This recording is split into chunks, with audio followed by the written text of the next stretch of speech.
Welcome to the Hudson Valley Disc Golf Podcast. This week's episode is sponsored by our newest Patreon member and winner of the Battle of Saratoga 15 in the Advanced Masters Division, Erich Heinel. This week, Alex, Erich, Corey, Evan, Tim, Jaimen, and Randy are here to talk about some disc golf, but I figured we could start with some of the upcoming events. Not much. I mean, it's the end of the year. This weekend is FDR December double basket doubles. Nobody here playing, right? Because it's a New York Team Challenge weekend as well. Not playing. The only other thing I got isn't until January 1st, First Tracks, the January monthly tag release for Disc Cap at J Park. It's Thursday, January 1st. And the Kisco Classic, which recently opened up registration for the Kisco Classic 2026. That's Saturday, January 3rd. That seems early this year, no? Kind of. I think it's generally like the first Saturday in January or something like that. Yeah. I remember it being the 6th in the past. All right. Well, anybody here playing that? Corey? Not yet. I'm following it on Disc Golf Scene, but just like it's always so cold or it's so windy and it starts at like 8 o'clock in the morning. I'd almost debate like staying down there the night before, but because like having to wake up at like 5 o'clock in the morning to get down there on time kind of blows. So I'm a maybe. But yeah, it looks like Jaimen's signed up for it. Kyle Hirsch, Justin, Caitlin Clay, a few Gorsage I see. Yeah, there's a handful of. It usually gets a pretty good crowd from up north to come down there. Yeah, Marcia Fox. Oh, is she playing? Oh, yeah, there she is. She'll be putting them miles on that little green Mini Cooper S. All right, well, that's the upcoming events. Like I said, not much. It's the end of the year. So last week in disc golf, last week 9-pin. Was it the night of 4 aces, or was that the week before? Yes, that's what it was. That night, we made the ace pot a little bit easier. We made the basket a normal basket instead of a marksman because we had saved up a couple weeks. And yeah, it got hit by 4 or 5. One of them was Adam Nelson, which I got to see, and he did it with like a jump putt, which was pretty sick. Other than that, the putting part, I cannot even recall what we did. I'm going to guess it was easy, and I botched it. Who holds the ace pot money, and did they really just not want to hold it any longer as it kept compiling? Yeah, I mean, literally, yeah, we don't really want like a ton of cash sitting around. So it's kind of cool to build it up a little bit, but we don't want like a massive ace pot. So yeah, after a week or two, we switch it. All right. It looks like Brandon Klein won the free league again with a 17. Ryan Yadow and Tim Goyette each brought home $15 in the paid league, tie for 5th place. Tie for 3rd with 19 points, Joe Caron and Jason Gorsage. They each got $20. Derek Stasinski came in 2nd place with 20 points, got $30. And your winner with 23 points, got $35, Nick Cardone. On Tuesday, was it Melvin Rhodes Putting League? They canceled due to weather. You guys had some snow up there? Yeah, 4 to 8, depending on where you were. Yeah, they got slammed over there, so he canceled. Mark did. Yeah, I think they closed the American Legion Heroes Pub. Yeah, they closed. So Melvin Rhodes was canceled because of snow. On Wednesday, Northway Brewing had their first putting league. It looks like Joe Caron came in 2nd place in the MPO division. Jason Gorsage is the winner there. In the FPO division, looks like a 4-way tie for 1st. Kennedy S., Michelle Pratt Calzada, Caitlin Clay, and Ashley Pulsoni. In the juniors, looks like Grady came in 3rd, Grant in 2nd, and Granger was your winner. And Terry Hudson had an ace. They had like 115 people or something like that. That's crazy. You know, back in the day, we would call that a super spreader event.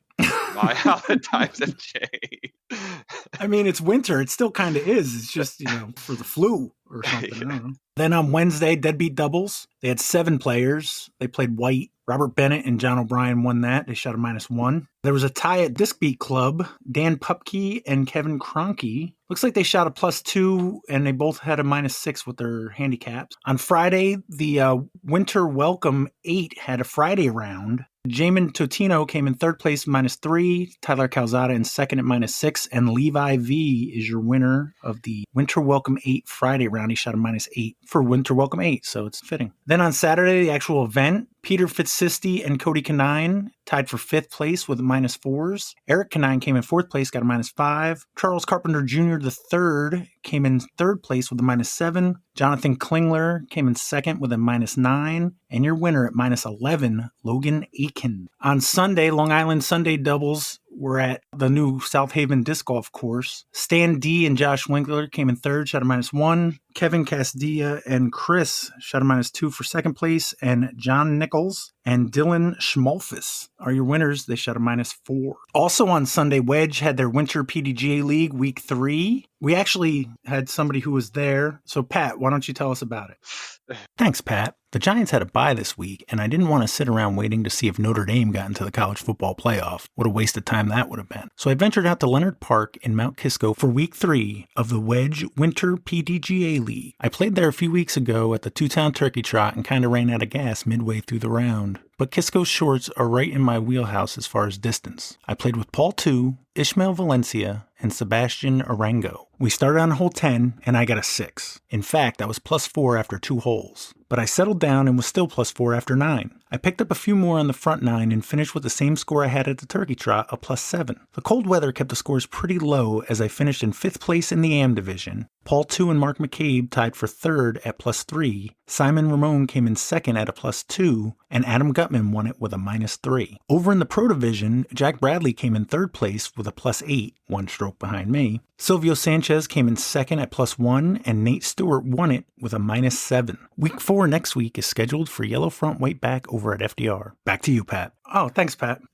The other event this weekend, we had the Wilcox Wonderland. They played 27 holes on the red layout, 28 players. Adam Babbitt, tournament director, Krista McDonald, assistant tournament director. Looks like Cynthia Jackman won the FA3 Women's Amateur 3 division. There was a tie for the MA3 division. Jake Huey, right, Erich Huey? It is Huey, that's correct. Yeah, Jake Huey and Rob Cohen both shot +9, but it looks like Rob won in a playoff because he's noted as first place. MA2, Mike Warner shot an even par to win that by 2 strokes over Stephen Hanrahan. Eva Prunyi won the FA1 Women's Amateur 1 division. And MA1 looks like Sean Partee and John Horkey both shot a -2 for 3rd place. Tomas Celez came in 2nd at -3. And John Tamburino came in 1st place with a -7 to win the MA1 division. And I'm kicking myself because it does look like Brian Heller won the MPO division at the Wilcox Wonderland. Brian Heller with an MPO win. I had to click this career wins button. And what do we got here? A bunch of MA40s and 50s, a mixed pro 50, and an MPO, his biggest cash out yet. Bagger Brian Heller. I was debating playing on Saturday or Sunday. I was like, maybe I'll go to Wilcox and get my revenge on Brian from a couple weeks ago at the two-town turkey trot. But then I realized I haven't played Wilcox in years. And the 27, I don't know that layout at all. So I'll go there and I'll get beat. So I ended up going to Kisco. And you've already heard how that went real well. Oh, yeah, we heard it. It was a great recap. Yeah, there was a clip and everything. Yeah, it was good stuff. So congratulations, Brian Heller, for the MPO victory. Now he's got to play it next year in MPO. Yeah, get a returning champ. 912 rated. Nothing wrong with that. Shot over his rating. Yeah. We got New York Team Challenge coming up this weekend. We'll do predictions. As we are right now, we have a tie for 9th place. Brandon is 2-2, Erich 4-4. A 3-way tie at 6th place at 5-3 between Caitlin, Evan, and Alex. Corey, Jason, and Tim are in 3rd place at 6-2, and Jaimen and Randy are in 1st place at 7-1. We'll go in standings order. Jaimen, Tower of Power at the wrenches. Who you got? Gotta go with the wrenches. All right.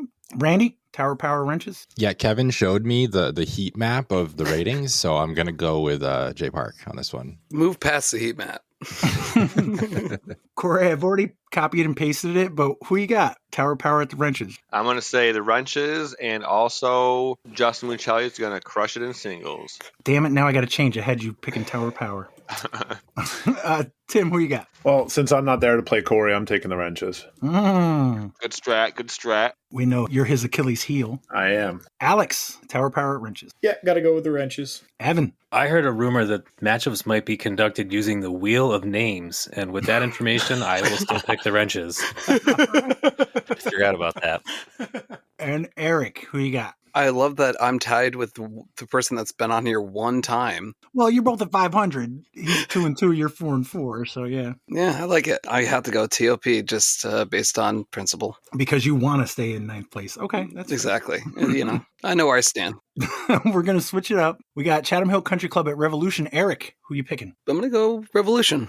All right. Evan, who you got? Yeah, I agree. I like a home field advantage. I'll take Saratoga. Alex. I mean, chalk is definitely on the Revolution, but I'm not going to pick against myself. I'm going with Chatham Hills. All right. Tim, Saratoga. Corey. Saratoga.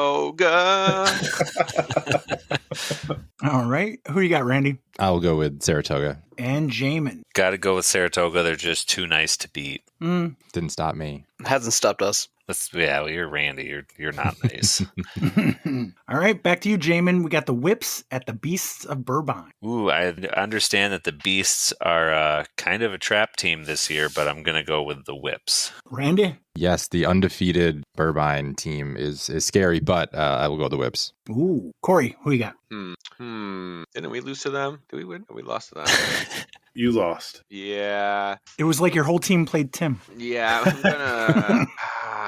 I'm gonna go Mind Kill. That's close though. All right, Tim, who you got? Because I spent the entire day on Saturday with Justin Hickok, and he's a wonderful human being, I'm going with the Whips. All right. Alex? He really is. He really, really is. I mean, I'm tempted to go Burbine just because everybody else is going with the Whips, but I'm going to go with the Whips. It's almost like you got one pick that you want to catch up with. I've definitely picked my upset for the week. Yeah, that's fair. Evan, Whips at Beasts. I believe I'm tied with Alex in the standings, and he just picked Mind Kill. So I'm going to go with Burbine and shout out Captain Jackie. Erich, we got the Whips at the Beasts of Burbine. I mean, at Burbine, undefeated. The Whips are obviously amazing, but I'm going to have to go Burbine on this one. Not just because Evan did it. Well, that's part of it, but... All right, well, our last matchup, we got the Goats at the Widowmakers. Erich, who are you thinking? Goats. Is there really a question? Goats. Evan? Sorry, where is this played? Widowmakers. Wilcox. Goats. Alex? Goats. Tim? Goats. Corey?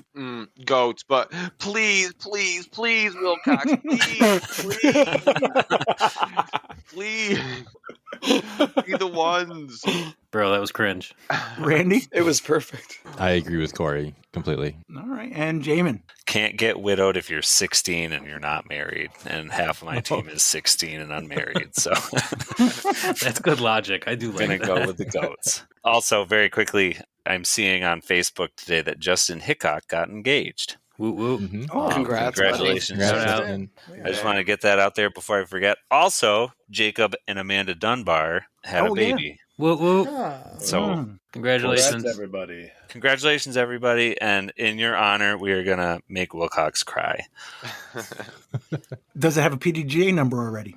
That's a good question. So it was a big week for Team Challenge. WeDGE played the Crane Toads. It looks like it's at home because this whiteboard has WeDGE permanently on there. They won 27-12 over the Crane Toads. Ryan Nelson won in singles and doubles. Looks like Team Warwick beat Dub V. Jaimen, do you know who Dub V is? Woodland Valley. Oh, look at that. I mean, yeah, they beat them 30-6. And that was also a home match for Team Warwick because their logo is also permanent on their whiteboard. Discat at home against TOG. That's the other guys, right? Yep. Who came up with that abbreviation? That's a weird abbreviation. TOG.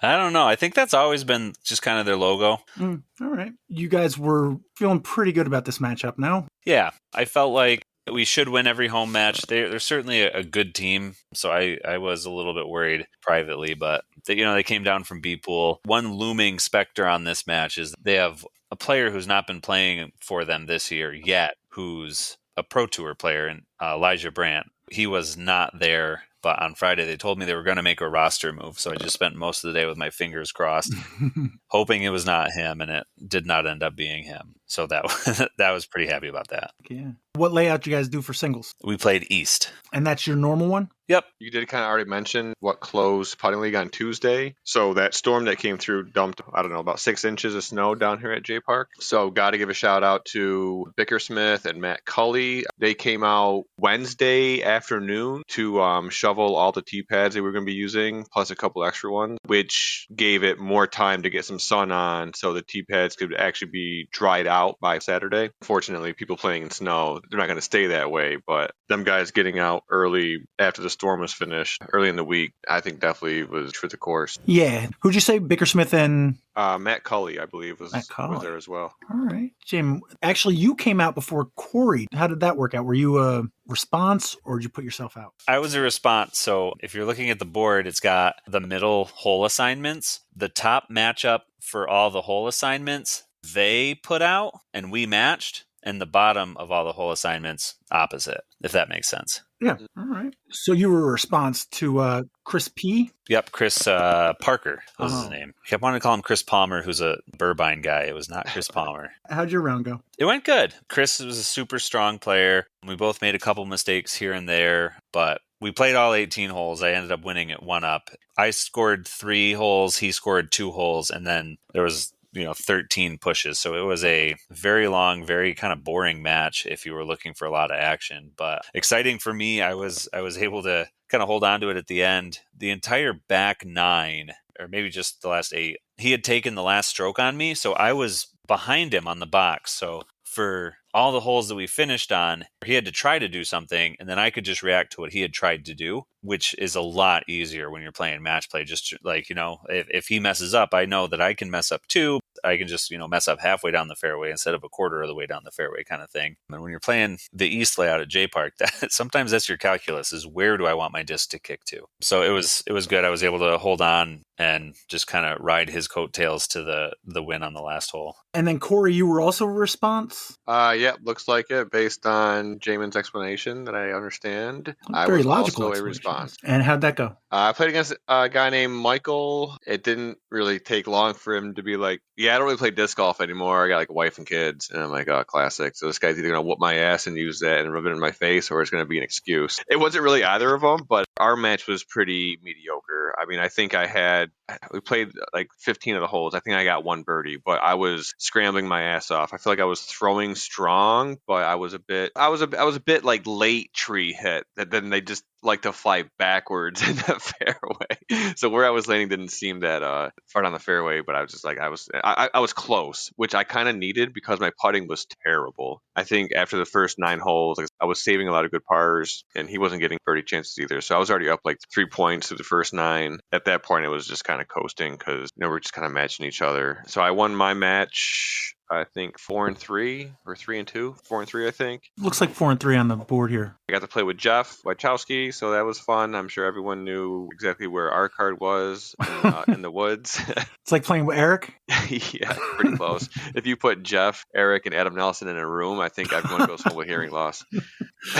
So Jeff's match was a lot more exciting to watch. They were going back and forth. He was playing against a younger guy with a sweet ass handlebar mustache, which made him look a lot older. Unfortunately, Jeff lost his match, I think 2-up. So they were going the distance, which sucked because we started in the middle of the woods. So every hole that we played after about three-quarter point, we were getting further from the pavilion. Yeah. You kind of have to stick it out, even when you guys finish, right? The one guy that I played, he ran back to the pavilion, the park area, because he had something to take care of. But I stayed and watched the rest. You have to, though. I mean, in theory, don't you? I don't know that it's like in the rule book that the other card has to stay there. Yeah, it's not in the rule book, but like it's just kind of good courtesy. Okay, that makes sense. If you're playing PDGA, you would think, I need a third because we're scoring against each other. We don't need these two padding their scores, quote unquote. With Team Challenge, you guys are going head to head. It's better to have a third just to, maybe for out of bounds or something like that. But yes and no.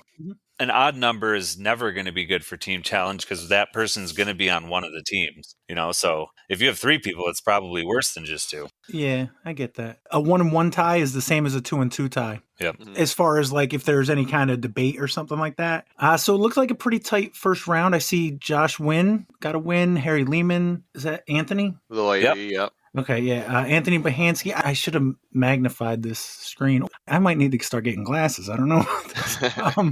Anthony Bahansky with a win. Tucker, Troy Vasari. Jason got a push. Ethan with a win. Caitlin with a win. And Marcia Fock with a win. But you guys are only up 1 point, right? 10.5 to 9.5. Right. Not unexpected, but anytime you're up 1 point, you're a little bit nervous. They're a solid team. They were missing one of their guys. We had Peter Hodge not able to play. He got hurt at work the day before. So that was a bummer, but he's healing up. So that's nice. But yeah, so we were feeling pretty good, but being 1-up, the home team's usually going to do pretty good in doubles. So you're still ready to win, but it definitely makes you a little nervous. Absolutely. What's the spread like, Jaimen? Did you bring anything? They had a vegetarian, they had a lactose intolerant person, and they had a gluten-free person. So I made a vegan chili that was gluten-free to kind of get everybody all in the same dish. But our spread was pretty good, I thought. We had a lot of different stuff in there, a lot of variety. Marcia, I feel like she's got the notable mention for the week, made a giant Pop-Tart. Go on. It sounds great. Yeah, it was super good. It reminded me of like a super thin, like apple crisp, like super thin, like a Pop-Tart would be. It was great. Hey, we got a picture. Yeah, I feel like you're not giving it any justice whatsoever. I'm just saying she didn't take like a cracker and dump a bunch of freaking jam on it. You know what I mean? Like, there was definitely a picture. Oh, there's one in the group chat. Yeah, I that's think. where I was going. But it was really good. Marcia is really good at making pie crusts. So it's basically a pie crust with some filling and then frosting on top. But it's the size of a half sheet tray. If anybody's ever worked in the restaurant industry, knows what that looks like. It's large. Yep. And it was strawberry, which by the picture you can tell pretty good. But I had talked to Marcia earlier in the week. She told me she was making a big one, and she told me she asked Kyle Hirsch what his favorite flavor of Pop-Tart was. And then she didn't tell me what she was doing. She just hung up the phone. So Taylor and I were having fun just guessing what she was going to make. But it turns out Kyle's boring and chose strawberry. No, I'm just kidding. Notre Dame, they declined a bowl this week. Oh, yeah, and it was the Pop-Tart Bowl, right? Yeah, it was going to be the Pop-Tart Bowl against BYU. Bunch of babies. Oh, that looks pretty cool. I'm trying to figure out who decorated this gingerbread man based on the scoreboard. I just lost 6 points. 6 and 5. Yeah. 6 and 5. I think I figured it out. Pretty sure that was made before the match. Oh, yeah. That happened the night okay. before. That was unfortunately foreshadowing. Yeah, well, all right. Sorry, that was Justin Muccelli. Oh, duh, Yeah, that gingerbread makes man. sense. Yeah, no, Come I know. on. But I didn't know if somebody decorated that at lunch or something. He made personalized ones for all of us on the home team, and he made a couple extra ones just for grabs, and they all were personalized in some way. There was at least one or two like anti-tog one that everyone kind of got a kick out of. But Did you bring anything, Corey? I did. I brought a 30-pack of PBR. That shit went, and I made classic meatballs. Also was disappointed that they all got eaten because I didn't have any for afterwards. Does the PBR count? Don't you have a sponsorship through them? That's something I should work on. I'm trying to get one of them 99 can boxes, though. I want to put that shit up in my barn. Well, you said they all were gone, but that was before you got to the parking lot, I'm guessing. Exactly. I don't know if Jeff brought anything, but Carolyn always does cookies, and she did some kind of a pinwheel thing. They had scalloped potatoes. I was bummed. By the time I got back, there were no scalloped potatoes left. That was one of the vegetarian things. But so they must have been pretty freaking good. Awesome. Everything went well. The fire was going the whole time. It was pretty nice. The day was just in general a lot warmer than I think the forecast made it look. So it was enjoyable. So you guys are up 1. You probably figure it's going to be pretty close. So that probably didn't have much effect on your dubs, or did it? No, I'm pretty happy with our team and dubs just in general. So I haven't been doing too much tinkering. I feel like I finally found who works really well together. A couple of pairs that I wasn't expecting, but it's been super nice to see everybody kind of working really well together. So I haven't done too much changing based on what's going on with the scores yet. Well, looking at the scoreboard, something's pointing me to one particular match I guess I'd want to hear from. Corey, did you play with Troy? Oh, yeah. Me and Troy, baby. How'd that go? Back. It went just as well as the last time we played together. We lost. Me and Troy were playing against at least one of their top guys, but kind of what it came down to was I was not contributing much in like the first half of the round. Troy was definitely carrying us. We started on 34 playing the South layout, so starting on 34, 35, 36, 1, 2. I mean, out of those 5 holes, you're hoping to get like a birdie. Anything more than that is almost kind of a bonus. And we were just getting really good pars. Once we got into that other side of the road, me and Troy kind of locked in, got a few birdies on these other guys, and kind of tied it all back up. By the time we get to hole 6, which is like 2/3 way through a round, we take our first lost disc penalty. Troy off the tee kind of like got a bad kick early and was basically unusable. We kind of joked at when we were going to pick his up that like, man, if I landed here in singles, I would have just re-teed. And we start walking towards where my disc is, and we can't find it. I picked the landmark where it landed. It didn't seem like it was off the fairway. It was kind of like on the inside edge of the fairway. Didn't think it'd be that hard to find. And we looked and looked and looked and looked and looked, and we couldn't find it. So plot twist, we actually did have to re-tee, and we couldn't use Troy's. Is that because you picked it up? We picked it up, but we would have re-teed anyways. It was in jail. That's what I was asking, yeah. Yeah, it was so bad. Jaimen, I picked up the disc. We couldn't find the other disc. Would you allow me to still play from where the indent is? Oh yeah, that's a field mark if I've Okay. ever seen one.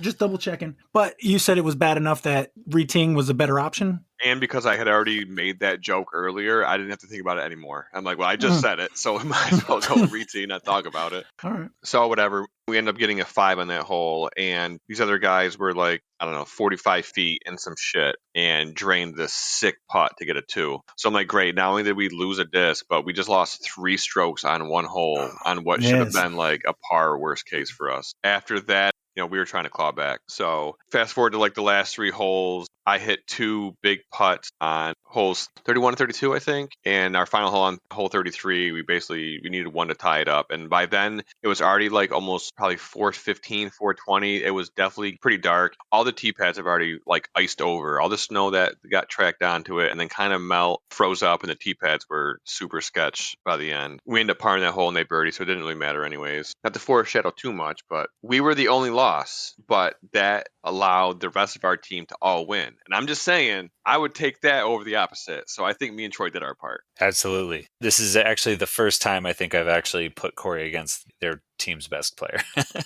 In doubles, probably. That's probably just a doubles comment. Yeah, no, absolutely. I'm sorry I forgot that part, Corey. Yeah, Steve Green, I think his name is. On paper, he's their highest rated player. And yeah, he played really tough from the sounds of it. Is that the guy who Jason pushed with in the singles? Yep, yeah. Oh, okay. So what about your round, Jaimen? Looks like, did you play with Matt Cully? Yep. Cully and I kind of had a really, really easy match. We were behind Corey the whole time. We started on 33. We kept even on the first 2 holes. Everybody parred, then everybody birdied. And then 36, I put the drive out. There's a cedar tree like 50 feet away from the basket. And I put it in the cedar tree, like in between the trunks of it. And Cully stepped out and hit like a 50-foot birdie putt. So we took one on them. And then on 36, they just, they had a pretty 36 time on that hole. They had a good drive and then proceeded to throw their next shots like a cumulative 120 feet. Their next like 3 shots in a row. So like they didn't get anywhere, and then walked out of that with a double bogey, and we saved our par. I had an all right drive. Matt had a great upshot after we kind of got it into the middle and took a really easy par on that hole. And then on hole 1, we took a birdie and they parred it. So we were 4 up on them in the first 5 holes. And then we kind of kept piling on. We didn't quite mean to, but we were just making putts. They're super fun guys. One of the guys was the one that Corey played in the morning, and we couldn't stop birdieing stuff. I felt a little bit bad, but at the same time, it's like, oh, I came out to play disc golf. I'm going to hit some putts. Good strat. Yeah, so I think we ended up beating them by 8-ish. So it was a pretty fun time. Once it got out of hand, they were not like besides themselves or anything. They were just having fun. They all had an Airbnb for another night, so they weren't too stressed about anything. Heck yeah. It looks like Kate and Marcia won their match. Jason and Harry won. Jason and Josh. I guess both of those Jasons could be either Jason, because I could see Jason playing with Harry. I could see Jason playing with Josh. Jason played with Harry. Oh, okay, because they both look like A's to me. Yeah, I was the one writing the board for all of this. I'm also the one doing all the matchup. So I've got like the stylus for my phone in one hand, and then the expo markers, and the board's really cold. So the stuff like kind of freezes as soon as you write on it. It was a pretty messy thing. I was using like these big chisel tip markers rather than the finer point ones. But yeah, not my best handwriting. I would say singles maybe, but doubles looks fine. It's just I have this a little smaller than that's yeah, they're bigger boxes. Yeah. Well, that's true too. But also you did manage to do each team in a different color too. You didn't mention that. That's another thing you got to add into that. You guys are in blue, they're in black, right? Yeah. So I mean, you got a lot going on if you're also doing matchups. Oh yeah, too much if you ask me. I think next time I'm gonna recruit somebody with some good handwriting. Yeah.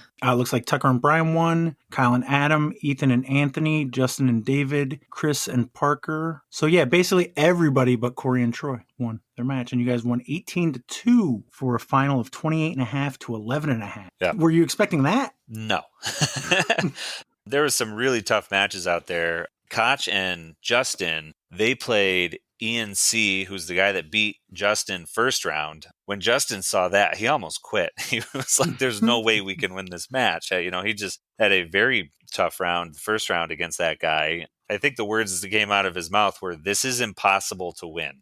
That match, not the whole match. But it was one of those things where in the matchups, we threw out Justin and Koch. We threw them out and they matched up with their like last 2 top guys. So even if they didn't win, they had already accomplished a lot by taking the best guys on their roster that hadn't been thrown out yet out of the mix. Yeah, with 2 matches to go, right? Yeah. So even if they hadn't won, they had basically guaranteed that we won the next 2 matches. So and I explained that to them that, this is what happened. This is what they did. So, it set us up really well for the rest of the matchups. So that made them feel better, but it all worked out. Yeah. I mean, and then beating them must have made them feel looks like real they won by 7. Yeah. And then they destroyed them. So sick. Ian, they said that he's one of their better players too. Ian Craviero, I think is how you say his name. Nice. So what's that put you guys at now? We are 2-1 for the season. All right. And what do you got coming up? Next match we have is Rhode Island. We're going to Rhode Island, whatever the 3rd Saturday of January is. Okay. I think it's like the 15th or something. Maybe the 17th. I think it's the 17th.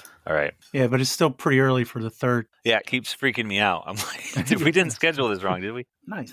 That's got Jim Coyle, no? Is he still on that team? Oh, yeah. Well, you could sock it to him.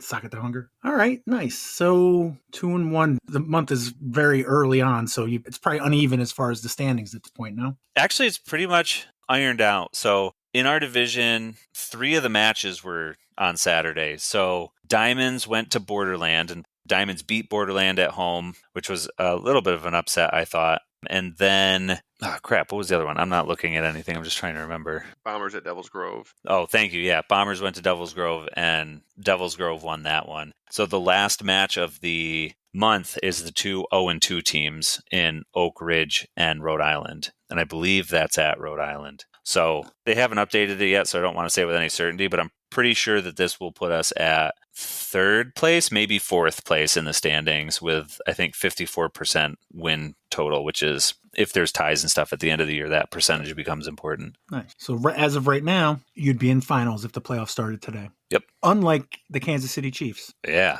You're not leading your division like the Steelers or nothing, though, Jaimen. So you got more work to do. Yeah, well, I think Kansas City might have a better record than the Steelers.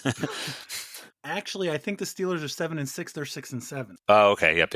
Our next New England Team Challenge match, we had the Lemonheads at Team Mids, the Pyramid. My first question is, do you guys spell your team name with a Z at the end? Our team name is not spelled with a Z. No. Okay. That's just whoever wrote this board. That was their captain, Nick. Playing psychological games, it looks like. He said he thought it looked cool. You were wrong, Nick.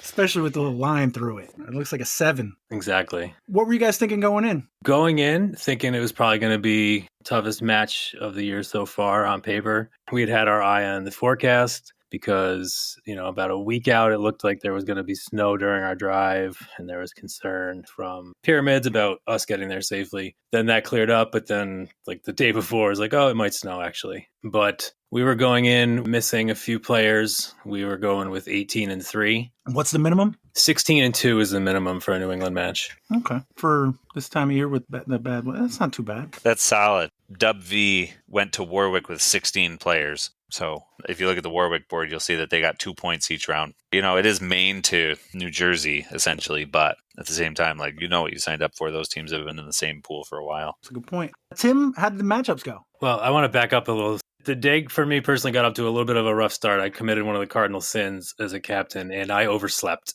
I was supposed to meet Tim and Justin Hickok at the park and ride at 5:30, and I was woken up at 5:40 when Tim called me to say, where you at? But he was nice enough to come straight to my house and pick me up in 15 minutes, and we hit the road, and we still got there in time, but not as early as we wanted to. So this is my public apology to Tim and Justin. But they were cool about it and didn't make me feel too bad. Tim, how far away are you from the park and ride? I am a 30-minute drive from the park and ride. So you got there. Okay, just checking. Yeah, it was funny. We had to make Evan feel bad at first, and then make him feel better. I did point out that I was at Justin's house exactly when I said I'd be. I was at the park and ride exactly when I said I'd be. And I was at his house exactly at 15 minutes from the park and ride to pick him up. So I was on point that morning. Would you say Evan is the closest of the three of you to the park and ride? Yes, he is. Just piling on. We go to that park and ride because it's the easiest. But I will also say, in Evan's defense, it does make the most sense to pick him up there and then head out to Massachusetts. So it's on the way, and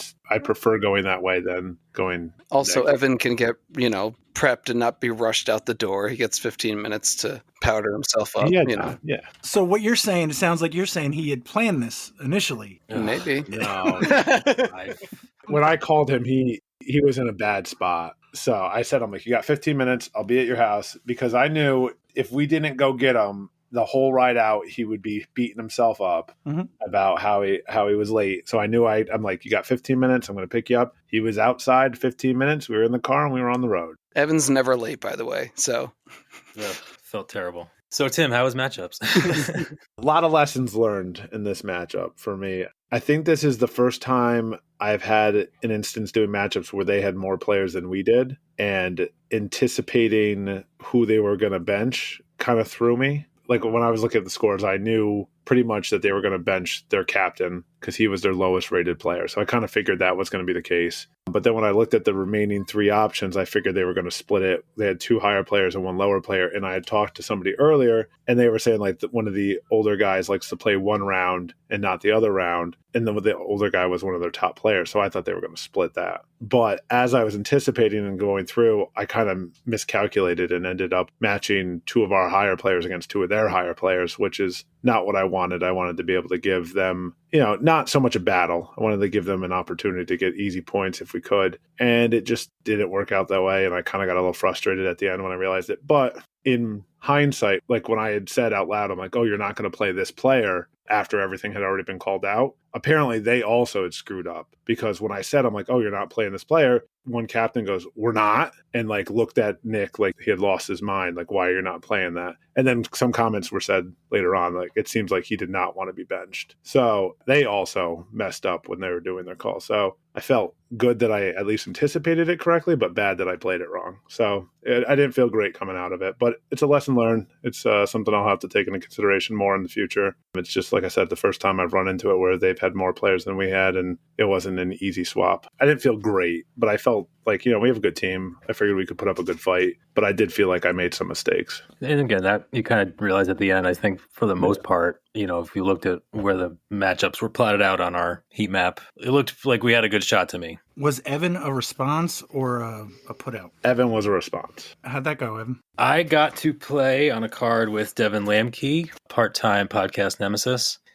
He was matched up against Shane, and my opponent was Brian, a.k.a. Beamer. He was a trip. And on paper, he definitely had me by, I think we said, 50 ratings points we guessed? No, 67. Okay, well, give or take.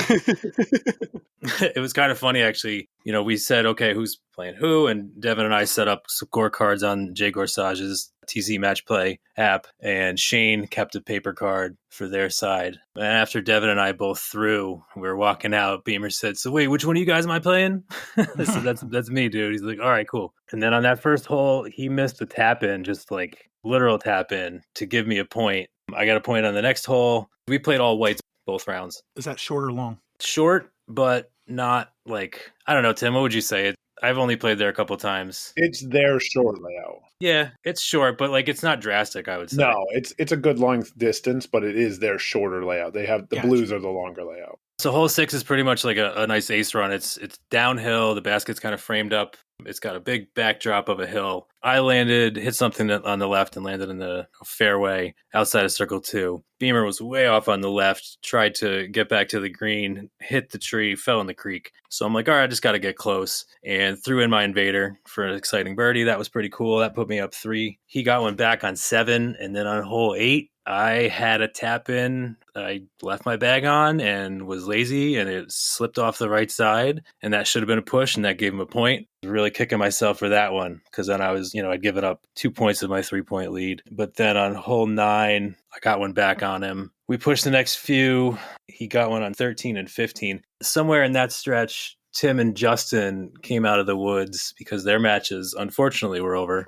And Tim grabbed my bag and Justin grabbed Devin's. And I'll give credit to Tim at that point for caddying for me, for helping me focus a little bit. I think on 15, Beamer tied it. So I had a 3-point lead early, and then he had come back and tied it. A guy who on paper is better than me. He wasn't having a great day. We both were making some mistakes. But hole 16, I had a long putt for par that I was able to make from the shed. If you guys know the hole 16 white at Pyramids, finished it up on hole 1 with a push. I took him down 2-1. It was the first time he had ever lost at Pyramids for match play, apparently. So that was kind of cool. Unfortunately, Devin lost to Shane 3-1. But again, shout out Tim and Justin for caddying. And that's your first solo win, right? That is my first New England Team Challenge match play point. So that was cool for me. Bing bong. Nice. So he kind of foreshadowed Tim, but how about your Matt? We can move past it.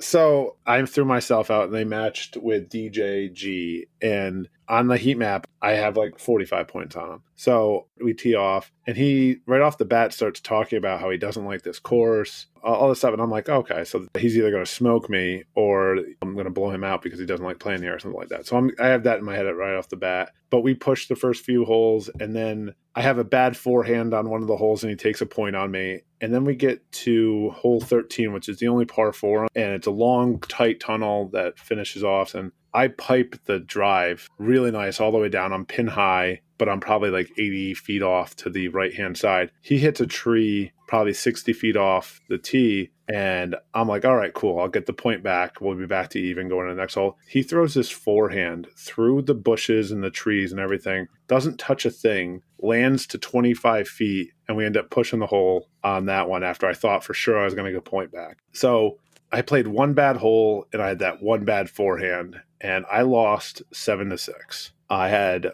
4 spit outs that caught strong side chains, those ones that hit the chains and just fall down to and rather than landing in the basket, they hit the rim of the basket and it's like a 50-50, they fall out. I had 2 of those. I had one that hit the pole and bounced back at me. I just couldn't take advantage of the opportunities that I was given, and my putt was just bouncing out of this basket like crazy. And he played out of his mind. I was talking to Justin after the round. I played with Justin Hickok, and I think Matt Klein was who he played. He's like, you didn't play bad. You didn't do anything wrong on some of these plays. It's just either he got crazy lucky or he had an insane shot. There were some that he had shots that, I don't know, he almost aced hole 16. He was like 15 feet from the basket, and I just couldn't keep up. So he ended up smoking me. Did anybody ask if your back was bothering you? No, nobody asked if I felt good. Somebody told us there was only like an inch and a half of snow at the course, so I brought my cart. What a horrible decision that was, because there was like 4 or 5 inches of snow. So I got to give a shout out to Struna. He had 2 bags with him, so he gave me a bag for the second round, so that helped out. I am always bagging, so. That is true. But yeah, no, this guy I'm going to preface this by saying he had the round of his life, not the day of his life, but he played so well. The round of his day? The round of his day, because it didn't work out for him later in the day. But now we know Erich's secret to losing 60 pounds. He carries 2 bags when he's playing. He has 2 bags on him, right. All right. So was Erich a throwout or a response? Erich was a response. And I'm curious, was it because of the Erich? That's what I was going to say. Is it just because it was Erich and Erich? Oh, wait. Actually, now that I'm looking at it, I'm sorry. I threw out Erica. He usually is a response, but no, I threw him out for that. All right. So we'll have to have the mids captains on to find out if Erich was a response to Erich because it was Erich. All right. And you'll hear that audio here. No. We did say Erich Struna, and they go, oh, the German Erich is what they responded with. Yeah, he called it out when I went in to get food for some reason, so that was interesting. Played against Erich. What was his last name? Starts with an M. Erich Mickian. I was with Jacob the Butler Bethel, and he was playing against Pat Crowley, I believe, right? Yep. Pat Crowley, which is, I think, one of their better players. The weather was kind of exactly where I figured it would be. Kind of gloomy, cold. It's middle winter in Mass. What they failed to mention was for the first round, there was a winter squall, I think, for about 2.5 hours. It wasn't terrible, but it definitely made things interesting. You know, without making any excuses, just showing up, after the 2.5-hour drive. The vets know the move is to get there the night before, because just getting out of the car, you're stiff. It's cold outside. Warming up sounds great, but it's also snowing and freezing cold. So pretty much no warm up. Hadn't really played much recently other than Team Challenge. not really connecting, having no timing, and just not really being there. We were just pushing the first maybe 5 or 6 holes, and I was like, hey, we can just keep doing this and play all the way through if you'd like. As soon as we got to that hilly portion is exactly where I started to fall off. The holes like 8 through 12 or 13,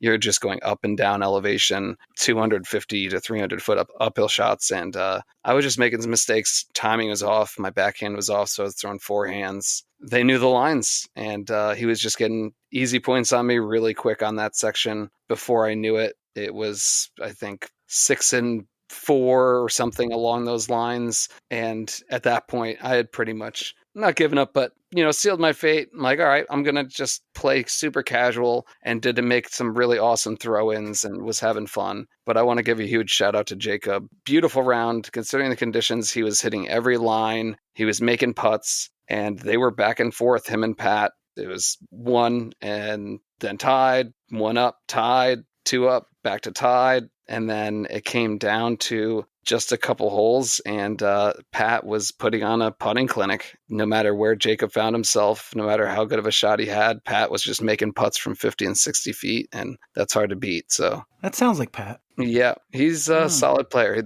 Erich was awesome, by the way. Great card to play with. And the spread was damn good, I'll tell you that. What'd you have? Pulled pork. They had a jambalaya that was really good. One of their players is a sushi chef, and he brought like fresh made sushi. That was pretty sweet. That was sweet. Yeah. So, we were actually one of the first cards in there. That's not completely true. Me and Justin were done way earlier than you were. Yeah, you guys ate all the jambalaya. Yeah. I did have some of that jambalaya. It was good.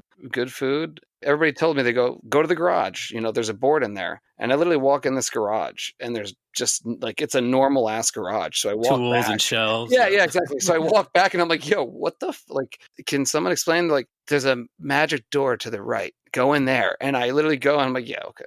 I open it up, and all of a sudden it's this secret room, and there's this in the back and a ton of food and a whole hideout. Yeah, so that was nice. So that basement used to be Marshall Street. That makes sense. You saw a lot of the racks behind all the food and stuff where they used to have this set up. Yeah, I didn't want to say too much about what was back there, but yeah, it seemed like that was like overstock. So that was cool. What'd you have, Tim? Anything? I had a little bit of the jambalaya, and I kind of try to stay away from like the cheesy stuff, and they had a bunch of that. They had like a tenderloin or something like that somebody grilled up that they had outside grilling the whole time and smoking, so I had a bunch of that. It was a good spread. Yeah, I try and just pick at little stuff. I try not to overeat, because that's a classic mistake, is filling yourself up on lunch and just sitting around. Yeah, will you please talk to your boy Josh Lee and tell him not to do that?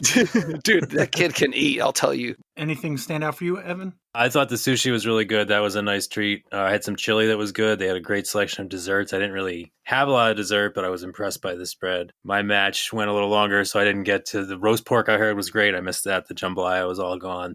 But it was worth it to get a win, to miss out on some of the lunch. All right, so you guys were down 2 points, 11.5 to 9.5. Was that about what you expected, Tim, or? Yeah. Well, Justin and I, we were talking after the round. We felt terrible just because we played so terribly. We were like, wow, we must be doing pretty bad as a whole. And like pretty much everyone we ran into, it did not look good. It did not. Yeah, it didn't seem like it was going well. We were with Evan when he got his wins. Then we started walking back, and people were a little bit more upbeat once we got back. But a lot of people were like, oh, I should have won that. I should have won this. After all that conversation and seeing the board that we were only down 2, it felt a lot better than I think we were feeling right after the rounds ended. So I think we felt pretty good about only being down 2. Did it affect any of your matchups for dubs? Well, Tim and I spent a good time together at his car going over kind of our thought strategies. And in hindsight, I wish that we had expanded that circle a little and brought some other perspectives. We knew that we needed 12 points to win. And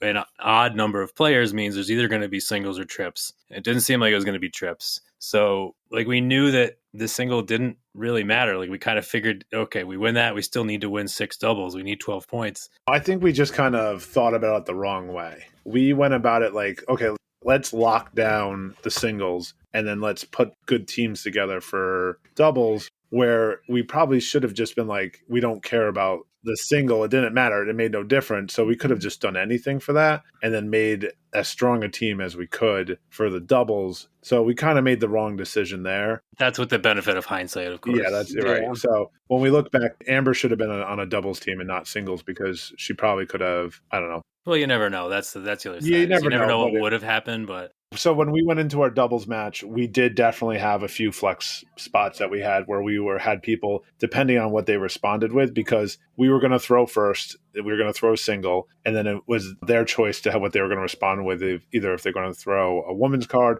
or if they're going to throw a mixed card. So we had flexibility there. We had a few different teams that we were thinking about. And then there were one or two that I had that were just spontaneous teams because of what they threw. I kind of, as I was looking at names, I'm like, well, what if we did this? And like one of them was Nick Cardone and Jackie Kirkpatrick. We kind of just mixed together as a thought. And I was like, oh, I kind of like that. And Evan and I discussed it, and we're like, yeah, that seems like a pretty good team that we just made up on the fly. And it worked out really well. So also with the players we were missing, like Kevin Newen wasn't there. We like him with Beekline. Brian Monahan wasn't there, so no Camel Case Corey. So we also had to do the little shuffling from what has worked in the last two matches. You mentioned Nick and Jacqueline. They won their match, so that's something. The other mixed match looks like it was tied. It went to the 3-hole playoff. Yeah. I'm just saying, like, it could have worked out. It could have. Yep. And I will say, like, I may have made a few mistakes here and there, but like when it comes to playing disc golf, everybody played up. When you look at the scores on both sides, like outside of 2 or 3 matches, everybody played up to their match, and we just have a really great team that's playing really well together right now. So that was the benefit of it. So how'd your match go, Erich? I was back with Jacob Butler Bethel. We were with Erich again and Pat Cooney. We already knew how Erich played. I knew nothing about Pat, but we pretty much were just having a really solid up and down, just trying to keep a clean round. They were up 2 strokes pretty much the whole time, but we were keeping pace, and I kept trying to just keep Jacob in that mentality of like, we can keep going, just it's going to happen. And it came down to, I think we had 2 strokes with 2 holes to go. And it's a long day. It's the end of the 2 rounds. We're both exhausted, but I'm just trying to keep it pushing. I'm like, dude, we can push this 100%. So hole 1, we're up second, and I throw first. Not a great shot, but it's out in the fairway. Jacob's going, and he's lining up his shot, and right in the middle of his backswing, we hear this huge crash, and Jacob just smashes this beautiful drive on hole 1. All of a sudden, we see EMP coming out of the porta potty, and it was the door slamming. But Jacobs managed to pull through and park that hole, securing us a birdie, which gave us 1 stroke back with 1 hole left. We had no idea where the board was, how anybody else was playing. We're just in our own moment. EMP followed us and was watching the end of it. Me and Jacob both threw pretty good shots up. They actually messed up and landed fairly short, like they were going to have a throw in. So we're kind of excited. We're like, we got to look at about 25 feet, pin high, and I putt. Big surprise, miss it. They've already laid up for their par. Me and Evan are literally clutching each other at this moment because Jacob is lining up his putt. And in my head, and I'm saying it to Evan, I'm like, he's making it. And as soon as he lets go, he says, it's short. And I'm like, it looks perfect. And a putter knows it hits the cage and dropped. And I mean, I literally dropped to my knees because you couldn't have written it any better. So they got you by 1. Yep, got us by 1. 53 to 52. What about your match, Tim, without Camel Case Corey? Yeah, without Camel Case. I played with Levi V. That kid can throw a disc. And you can't get away from this WeDGE guy, can you? No, I can't. It was funny. I threw out myself and Levi, and they matched with DJ and Matt, who are the exact same 2 people I played with round 1. And Levi walks up to Evan and asks who I was, because apparently he didn't know who I was. But we found each other, and we were walking up to the tee, and I go, this is my revenge match. I need to get revenge on this thing. And he goes, oh. He's like, okay, so we need to be serious here. He goes, I'll be right back. And he comes back with his shorts on and his long socks, because Levi always plays in shorts, but he didn't play round 1 in shorts. And, I mean, that kid can throw. I don't think we had 1 hole that we didn't have a birdie look on. The only hole I'll highlight, again, is the par 4. I throw another great shot straight down the pipe. I'm down there, and he goes, oh, I can actually go for it now. And he threw it to 35 feet for an eagle look, and we both freaking banded the putt. But, I mean, the kid can throw a disc. We were putting well, we were throwing well, we just crushed. So we ended quick again, and I went and caddied for Amber after that. So we had a really good round. 41, is that the hot round for the hot round? We Dubs? threw a 14 down. Heck yeah, all right. And Evan, you played with, is that Josh Lee? Yep, played with Josh again. Been partners for every match so far. We've really enjoyed it. I was against Shane and Donnie. Shane was with me the first round playing against Devin. After 12 holes, both teams were 2 down. We both got the same birdie. And then they got 3 quick ones on 1, 2, and 3. We had started on 7. So 3 holes left. We got one back on 4. We both parred on 5. And Josh and I got the birdie on 6, which was not enough to come back. We lost by 1 stroke. When that happened, I went into the garage and looked to tell the score, and that was the 3rd match in. We had won the first 2, and then Josh and I were the first loss. So at that point, I'm like, okay, that's looking pretty good. I went and found Erich and Jacob, walked with them for the end of their match, which they almost got the tie to send to a playoff. Then I walked with Mike and CK, and I saw the 3-hole playoff that they had, which was really exciting. Unfortunately, they lost that. And that match was the clincher for Pyramids. They needed 10 points. That was the final one. We knew that we weren't going to win. There were still some points out on the board, and we got those points. So we ended up losing the entire match by 1 point, which is tough. I know a lot of people were saying, man, I could have done this. I could have done this. A lot of people were kind of taking the blame, but, we win as a team, lose as a team. I'm proud of everybody. As captains, like Tim said, we learned some things that we will take moving forward. Tough loss, but everybody at Pyramid said, we'll see you guys at finals. So that's what we're looking at. Yeah, so 11.5 to 9.5 after 1, but then you guys won doubles 11 to 10 for a total of 21.5 to 20.5. As I said, too, to a couple of people, putting myself in their shoes, they're playing at home. Here's a brand new team coming in, and they barely squeak out a 1-point win. Like, a win's a win, and good for them, but I think we put a little bit of the fear in them. So who you guys got next? Next month, we've got Hillside coming to J Park on the 17th. Right. Same as Jaimen's Matt. You guys like to stack them. Well, I guess you only got 3 weekends to figure it out. You know what I mean? With the New York team challenge. So. Exactly. So that puts you guys at 2-1. Any idea where you're at in the standings? So coming into this match, we were both 2-0. So they're 3-0, we're 2-1. But if it hasn't been posted yet, but if my math is correct, I think we have them in percentage. I think we have the best points percentage. So if that comes into play down the road, a close loss is better than a blowout loss. Heck yeah. I wish college football understood that. But I get you.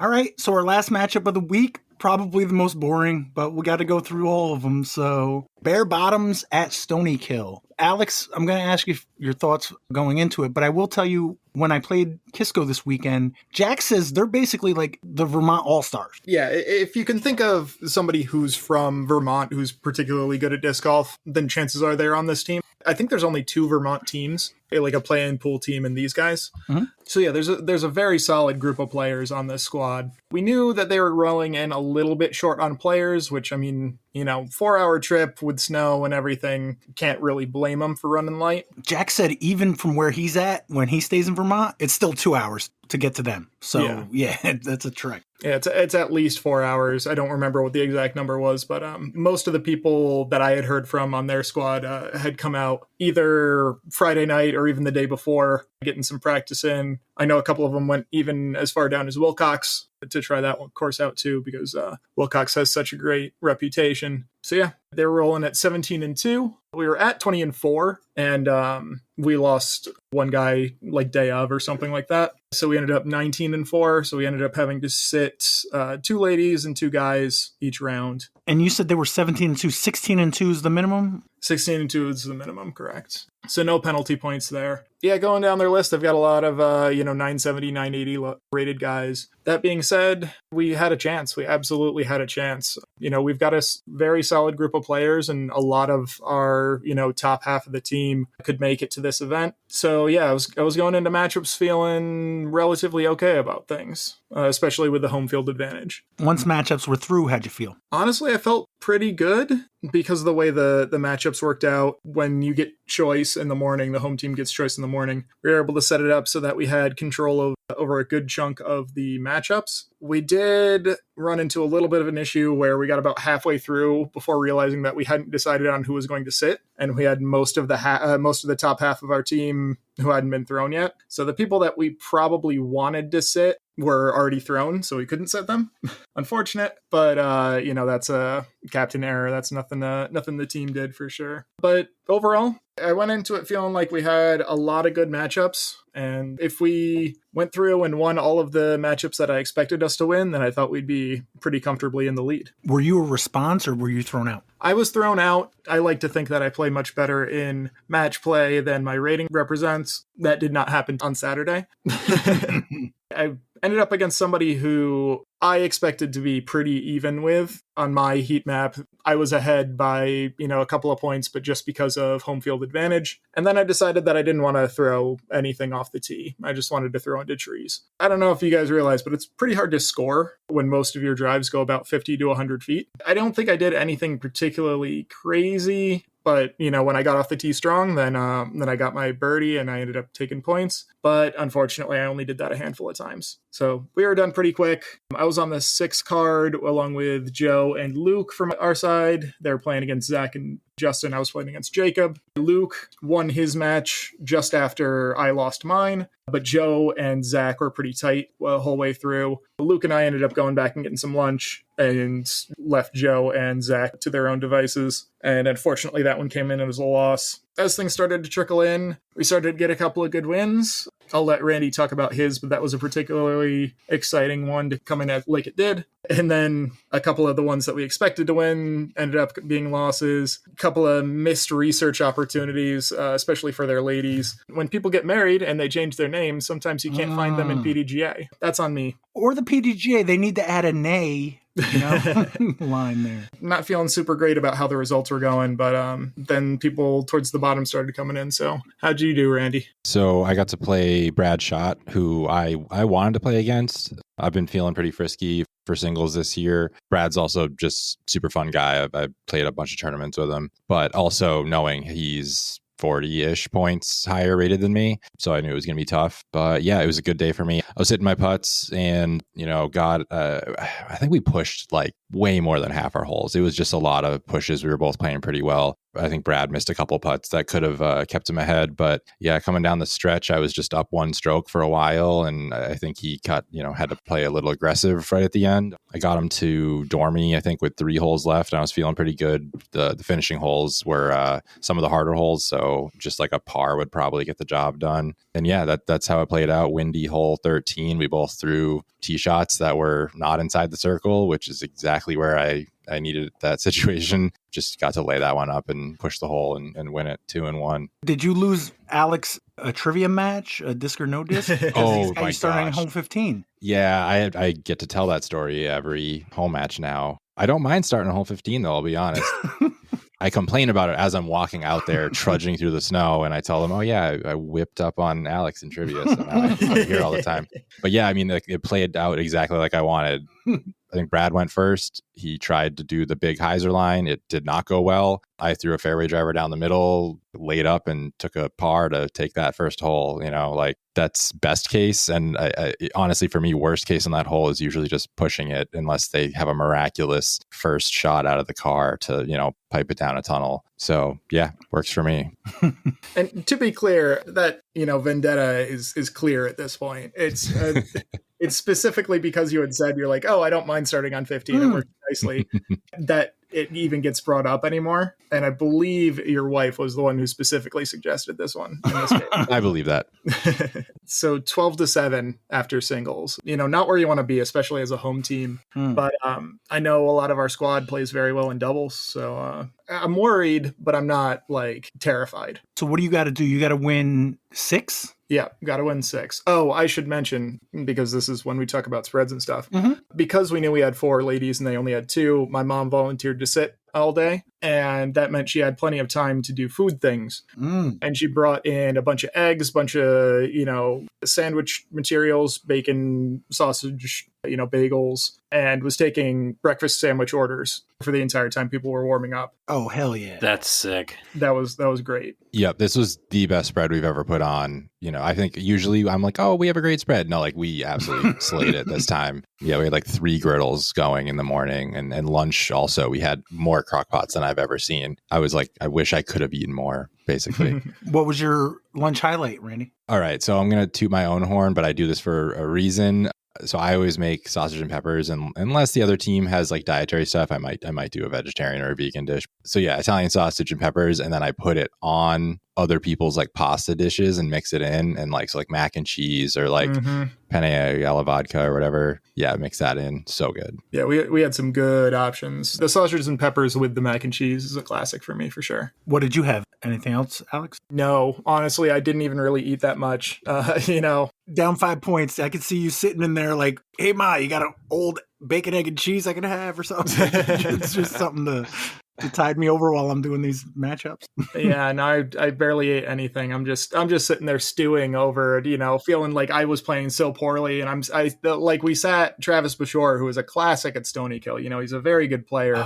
And I played over him, and I'm like, I just lost 6 and 5, to somebody who's played this course like twice. Like, what the heck am I doing? So yeah, not exactly the best mental state for, wanting to eat a bunch, getting down to it, trying to figure out doubles. We need to win 6. So we've got an odd number. So we got a singles in there. If we can win 6 and then also the singles, then we win. If we win 7 doubles, then we win. But we got to win 6. That is the number one thing. So we start to put together teams. I'm sitting there debating whether I'm sitting myself or trying to recover a little bit. By the time matchups are done, I felt like we had a pretty solid chance of getting there. And you play with Sam? As always, I love playing with Sam, starting on hole 10. It takes a little bit less off my mental load when I'm doing the same thing every time. I started off par on hole 10. Then on 11, I had a great drive and hit like a 40-footer to give us a birdie and take a stroke there. And we never gave up that lead. We cruised pretty much through the back 9. We were only 2 down on the back 9, but they were only 1 down on the back 9. And then we got 8 out of 9 on the front to put us to 10 down. They were, I want to say, 7 out of 9 on the front. Yeah, we had enough of a lead running into it that we just held on to it the whole way. Although, if you can guess, if you look at the front 9 of Stonykill, the one hole that I feel like everybody should get is the one hole that we missed, which is hole 5. But we got every other birdie on the front 9. But it was enough. And, we came in, we were early. I got to circle that name and then start looking down the list. As I started trickling in, we started looking pretty good. Randy, how was yours? Yeah, so I got to play with Tyler, which is... man, I'm sorry. I know, it's become a thing. Yeah, I mean, I think he lost in the morning, but it wasn't too bad. I was riding a pretty good high, and I thought we'd be playing super well. At this point, Tyler, if you're listening, please skip forward about a minute. Tyler forgot how to throw a tee shot, and it was a little rough. So we started on hole 9. I threw what looked like a really good tee shot, and we got down there, and it had just like skipped into the woods on the left, which is not normally a big deal. And, we just left our upshot a little short and took a par, and they took a birdie. And like on your first hole, that didn't seem like a problem. And then we got to hole 10, and we both hit trees on our upshots, and we together bogeyed hole 10. That was a joint effort. And then they birdied it. And now we were down 3 strokes in the first 2 holes. And we just kind of matched them for the rest of the back 9. I think we maybe took a stroke on them on hole 18 or something like that. So we're down 2 with 9 holes to play on hole 1. And I figured out how to play at this point. Tyler definitely made some short putts. Neither of us made a putt outside the circle like the whole round, but I basically solo birdied 2 through 8. And we still lost by 2 or 3 strokes because they birdied all of those same holes right alongside us. So pretty rough way to lose.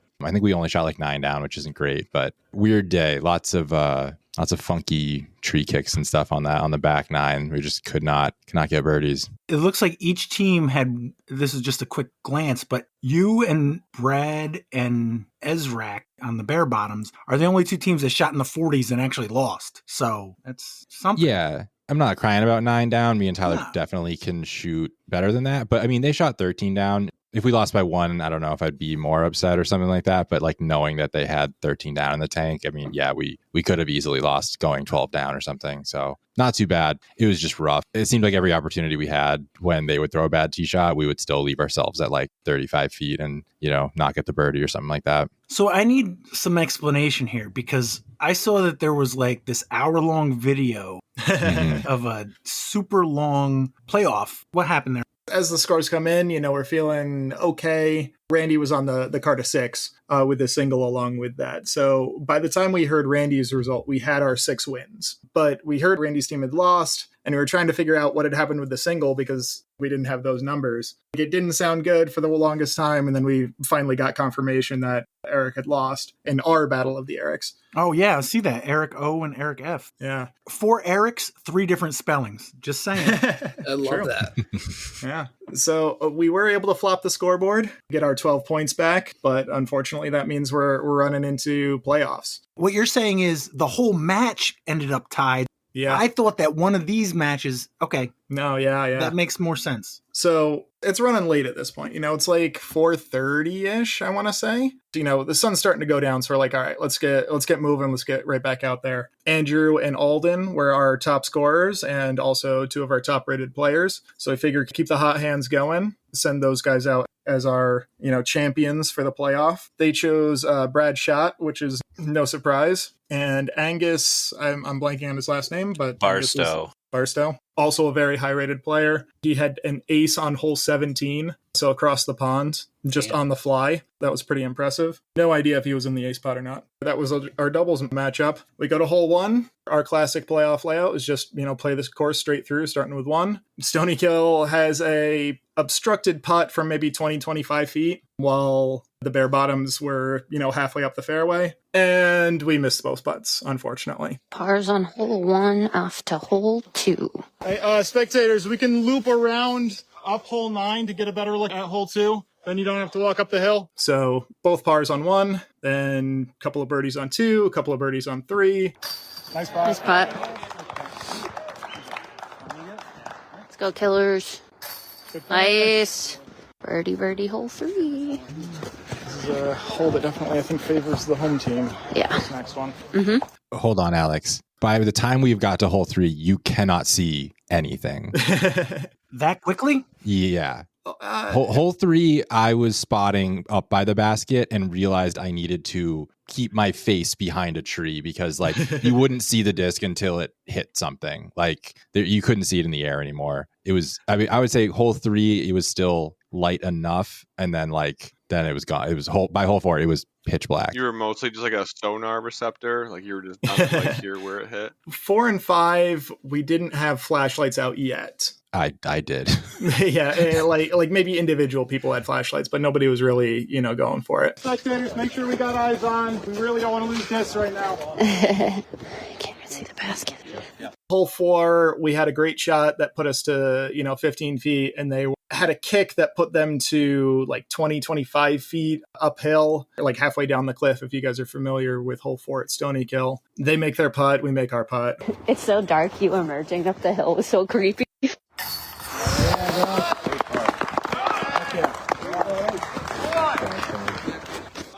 that yours, Alden? Birdie on 4 onto 5. Hole 5, easy birdies both ways. Both teams parked on hole 5. Hole 6, this is where it's starting to get absolutely nobody can see anything. We send, half the people who are spectating. We've got 20 people spectating. We've got most of them down there, trying to watch for discs. We're calling out when we're throwing shots because nobody can see anything. Hole 1 through 5, they're kind of shorter. You can kind of see the basket. This is the first one where you can't, right? Yeah, it's starting to get a little bit dangerous. We're going to need everybody on on that hole to spot. Yeah. God, it's so dark. You can't see anything. No, you can't see shit. You're fucked. You just gotta voice it. You gotta tell everybody what's going on. Onto hole 6. Everybody found everything, right? Dark as shit out. Lots of spectators watching. Keep your eyes open. Still, give a yell when you guys are ready to throw before you actually throw. Just remind us. Let's go, Killers. Just do it in 6 holes again. Just ace it. Just throw it in, Andrew. This would be a dream ace, right? Albatross. We go first and end up, in pretty good position. We're not looking at an eagle, but we're pretty safe for a birdie. Hey, coming down left side. Up. Right. I didn't hear it hit a thing. I think you're in really good position for a birdie. I don't think you're in. I agree.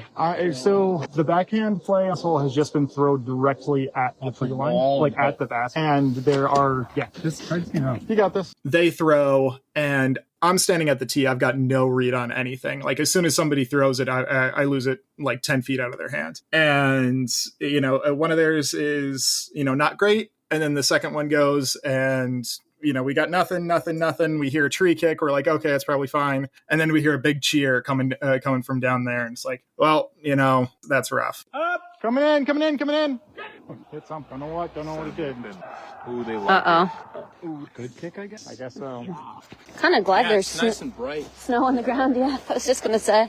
Hole 6, easy par 4. Cheers from the crowd for Brad Schott's shot. Reports of Brad shot at 12 feet from the basket on the par 4.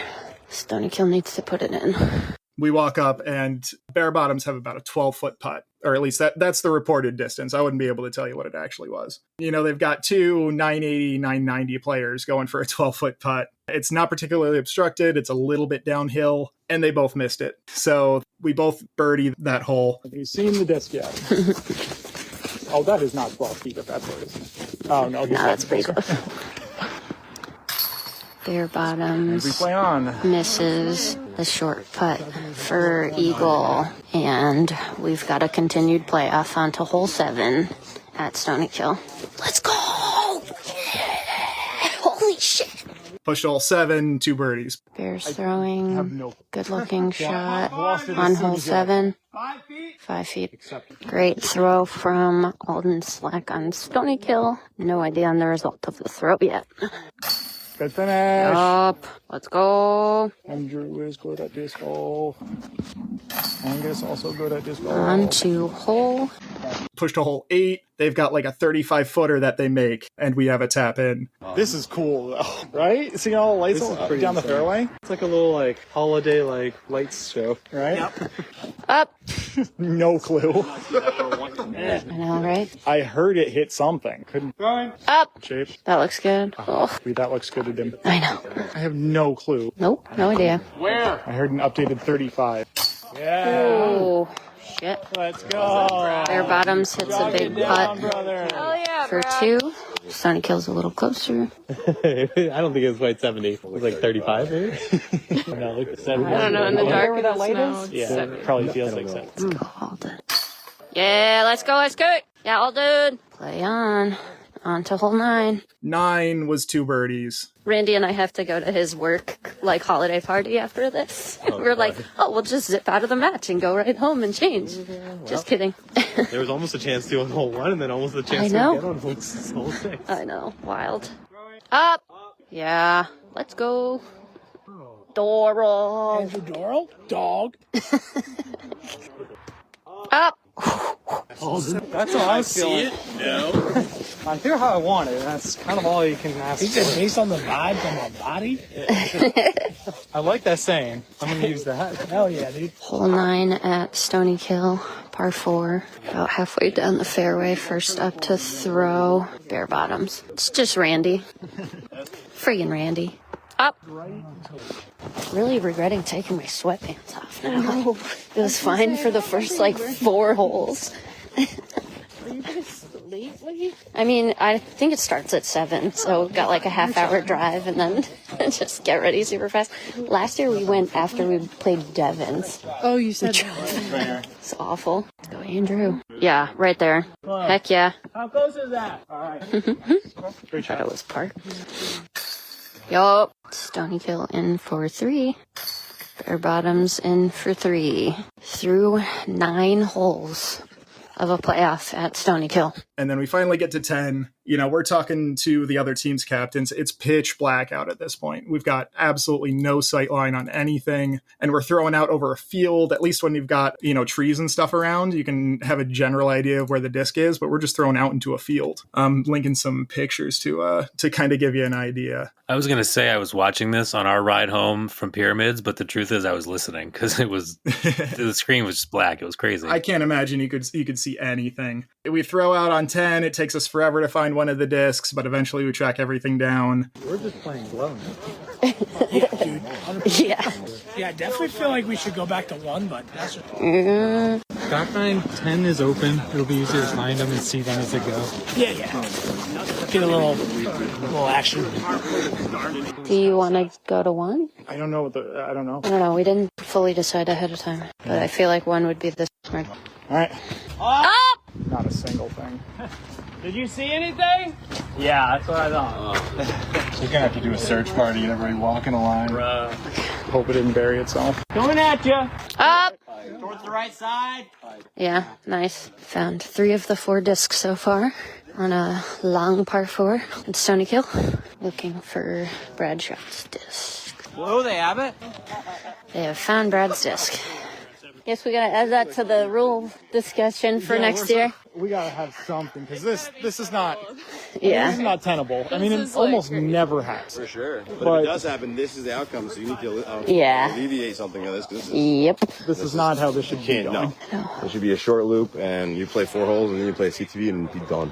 I mean, there was a brief discussion between the captains before we started on this hole, whether or not we wanted to keep going. Stonykill ends up with probably a 45-footer for birdie, while Bare Bottoms have probably 25 feet, slightly obstructed. All right, Stonykill is out. Throwing first. I got a UV light if you need it, Andrew. Sure. Up! I thought it made it all the way up. I don't know. Yeah. Back door look. Up! Both teams just threw their second throw. Bare Bottoms are, according to spotters, around 35 feet. Not sure about Stonykill yet. Stonykill hits cage, and it's set up right there for a par. These guys are out right here. They're away right there. No, where's Bare Bottom? I don't know. They said 30, 35. Oh, there. It's more like 20. 20. Stonykill is like 45 out. Bare Bottoms about 25. Oh. Single chain for Stonykill. Can't hold it in. And Bradshot steps up and drains the putt for the birdie. Bare Bottoms is putting for the win. Yeah!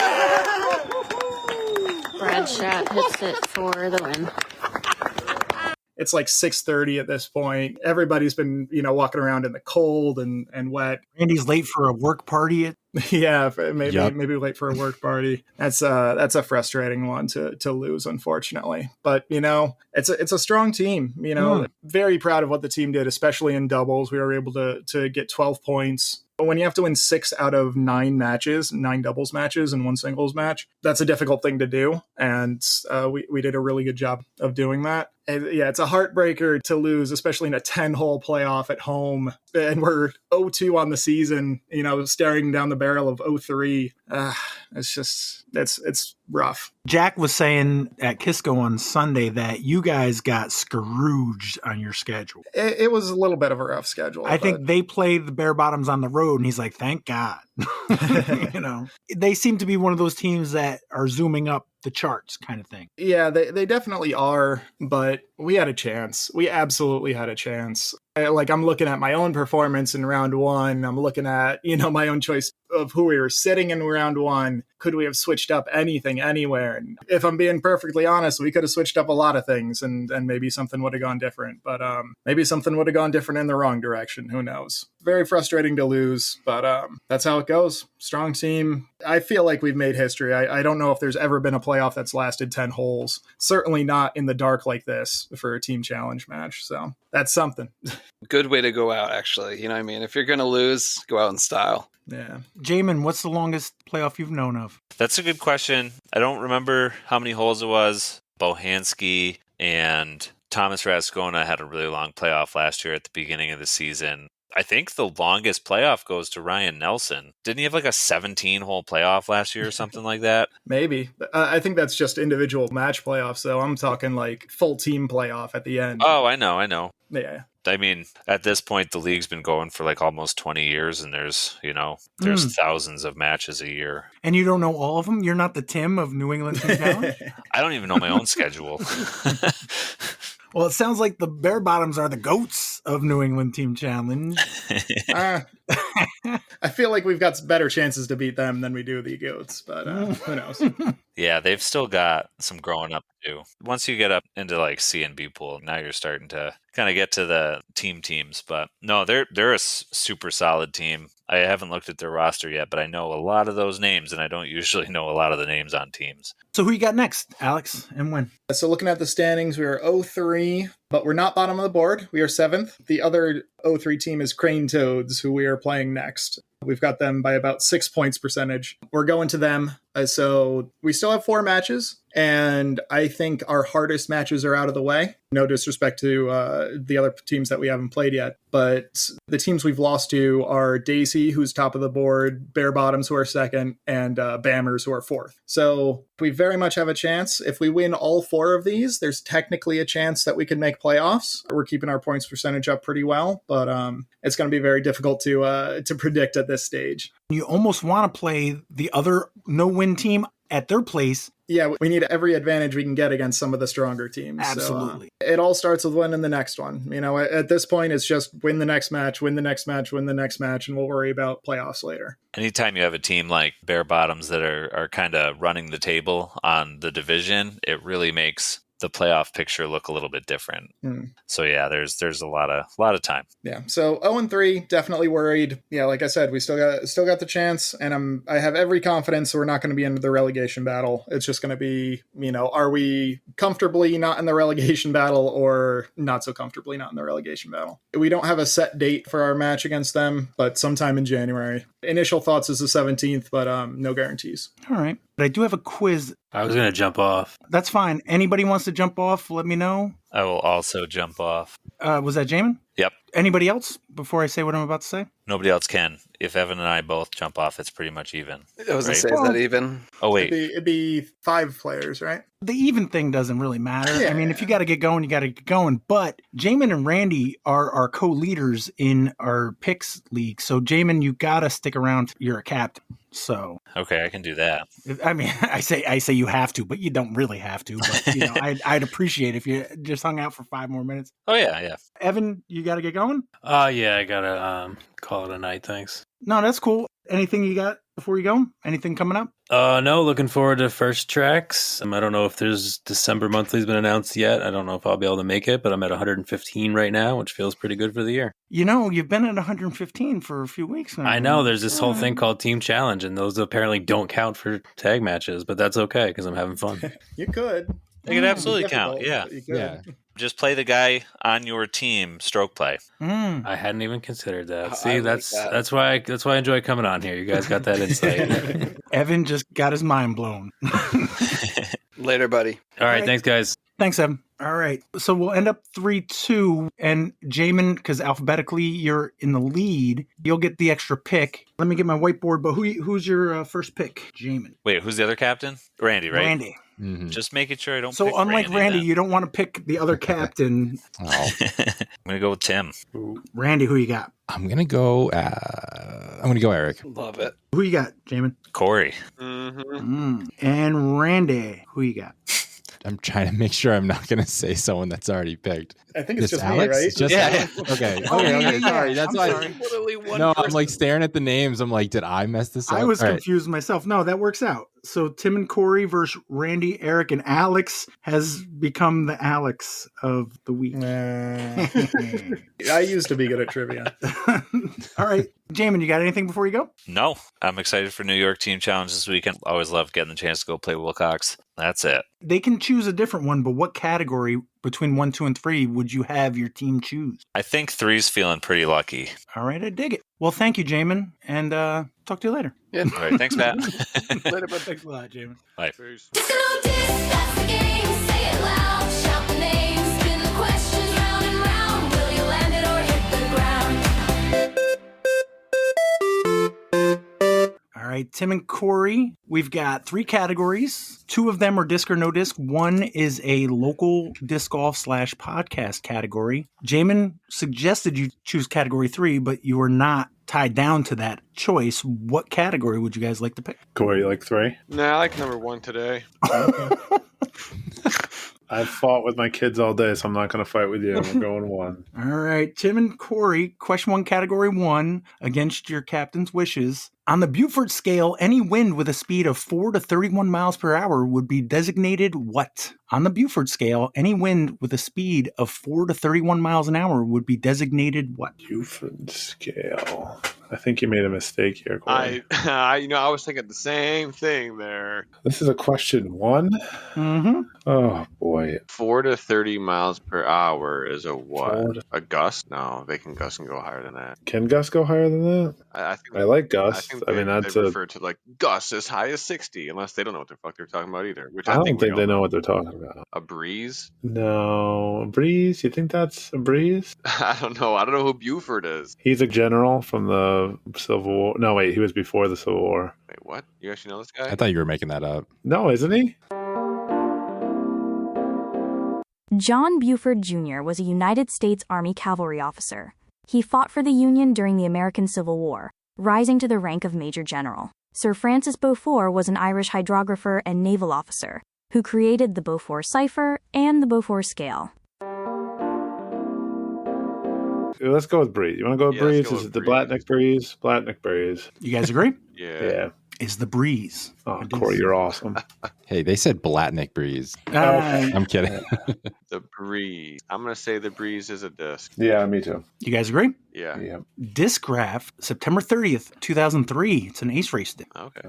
Randy, Eric, and Alex, would you like category 1, category 2, or Jaimen's choice, category 3? Yeah, I was going to say, do we steal old James' suggestion? I think we do. Yeah. I like it. All right. Category 3, that is our local disc golf knowledge category. Question 1, category 3, who holds the current record for most disc cap tag matches played in 1 year with 86? Who holds the current record for most disc cap tag matches played in 1 year with 86? Oh, this is a really tough one. Wow. Corey, you screwed up. EMP something. Evan, I think, right? I bet Tim knows his PDGA number too. He probably does. I should know it because I made a towel. I could probably have a pretty good guess at it. Guess it. No, you guys answer first. EMP. Yeah, let's go with Evan. Can you be more specific? Evan Parsley. Tim, do you know Evan's PDGA number? 194525. 194630. Oh, that's close. You don't know shit, Tim. No. All right. Your bonus question, who was the previous record holder with 77 rounds played in 2023? That would Who be was Kevin. The previous record, 2 times. Who was the previous record holder with 77 rounds played in 2023? Kevin was also my guess. Sorry, it's my first time playing. That's okay. Yeah, Kevin Kroenke. Kevin Kroenke specifically. Oh, specifically. I Randy, did you not agree? know that. No, I have no clue. Eric, you're not the only one who doesn't listen to the podcast. All right. You guys are tied through one round. Tim and Corey, would you like category 1 or category 3? Category 2 will be saved for a later date. You want to take 3 or you want to stay with some sort of wind category? Yeah, maybe we go to 3 since you called Yeah, I up the kinda decision to go to think- 1 initially. So don't backpedal now, Tim. Let's go with 3. Let's go to 3. Let's go to All right. Question 2, category 3. Now, this would have been question 1 last week. This was the AI generated question that I just thought was funny. So, question 2, category 3. Name a prominent, high rated amateur player in the Hudson Valley with over 15 career wins who shares his last name with the region itself. Name a prominent, high rated amateur player in the Hudson Valley with over 15 career wins who shares a last name with the region itself. An amateur. Amateur who shares the name with the region. Wait, shares the name with the region. Why am I blanking? Yikes. Why do we suck? I mean, Dave Hudson's the only person I can come up with, but he's not an amateur, is he? I don't believe so. Right. I don't think he has 15 wins either. Yeah, I don't think he has much to do with that. Who be winning the amateurs around here? Is it not something Yeah. with Troy in it? Is it Troy? Is it Troy Vasari? Yeah, Troy Vasari. Yeah, let's go Troy Vasari. Do you guys agree? Yeah. Yeah. Randy, Eric, and Alex name a prominent high-rated amateur player in the Hudson Valley with over 15 career wins who shares a last name with the region itself. Last name. Randy, you got anything? I don't think Dave Hudson is an amateur, but that's what, like, I feel like that's the answer. I did like that. I feel like it's too on the nose, but it's the only thing I can think of. Do we know any other Hudsons or yeah. any valleys or any upstates? Anything? No, that was my reasoning, and I came up with Dave Hudson. I would have confidently said Dave Hudson plays pro. Oh, he does, but And if he's playing pro, then he probably has taken cash, so he probably has to be a pro. But I like Dave Hudson. I think that's a good I deduction. mean, it's not going to be like Andy Wilcox or something like that. Cause that's I not thought actually Andy his name. Wilcox because it's funny, but I don't think he has 15 wins. It's also not his name. It's also not his name. I mean, we can say Hudson, but I don't think it's right if we want to spend a little bit of time thinking. No, I was thinking during theirs part, and I couldn't think of anything. That was the only one. I was mostly making up fun names like Ricky Upstate. No, let's just go Dave Hudson. You guys agree? Sure. Yep. We were looking for Terry Hudson. Oh, my Terry. Bro, baited. Oh my God. Baited. How about that guy? How the fuck? Player in the Hudson Valley. With over 15 career wins, he actually has 16 career wins. Dude, I'm literally trying to think of anybody else with the last name Hudson, but I call him T-Hud. I couldn't think of it at all. So there's a bonus question associated with this, which each team will get a chance to guess because there are multiple answers. All right. Okay. We'll start with, you guys are still tied at 2. Nobody got any points there. Tim and Corey, name one of the 6 events that Terry Hudson won this year in the MA40 division. Name one of the 6 events that Terry Hudson won this year in the MA40 division. All right, let me think about this. Terry Hudson, this year, what has he won this year? What has he played? I have a feeling he won some of the flexes. I was letting you think. I didn't know if you wanted me to let you just cook. Do you know? No, I mean, I would instead of fans. Well, I know he didn't win Thatcher because Evan did. What about one of the Heiser tournament? No, because I won one and you were there and you don't remember. I think he won like one of the flexes. Like I'd guess either like 3 or 4 somewhere in Did there. he play Blatnick Breeze? I won Blatnick Breeze, so no, he didn't win that. Ouch. Thanks again, Corey. Appreciate you. The problem with the flex, we have to think of specifically which one of the 5 flex he played in or whatever that he won. If you give a number, I would guess 3 or 4 because I think the first one was Thatcher. Evan won. The second one, but yeah, I think I'm almost positive he won the Burbine one, which I think is 3. All right, we're going to say Burbine flex. And say 3. let me double check which one was Burbine. Where is Burbine located? Is that in Middle Grove, New York? No, that's Heiser. No, that's Heiser. Do you still want to go with 3? That sounds like Heiser's 3. What do you think it was Burbine or not, Tim? Fuck the numbers. Okay, I think it was. I think you. Let me think about this. Shit. I still want to say 3. I don't know what it is. I He's still want locked to in say at number 3. 3, so we'll go from there. I'm locking in on 3. I'm going with Jaimen's Lucky 3. That's what I have in my mind. You are correct. Okay. Randy, Eric, and Alex, name one of the 6 events that Terry Hudson won this year in the MA40 division. I do. I love you, Terry. I do know he got second place in NIFA. and better luck next year, buddy. I love you. I mean, fucker won 6 events this year. I know. He's that's why I'm giving him shit. That's why I give him shit about it, obviously. The first thing I had in my head was volunteer open, but the most I remember about that day was that I was terrible. No, I think you're right. Yeah, but did he play MA40? Probably. I mean, Why wouldn't has he been known to play other divisions? Depending on the event, but I have no reason to believe he didn't. He wasn't in your division, right?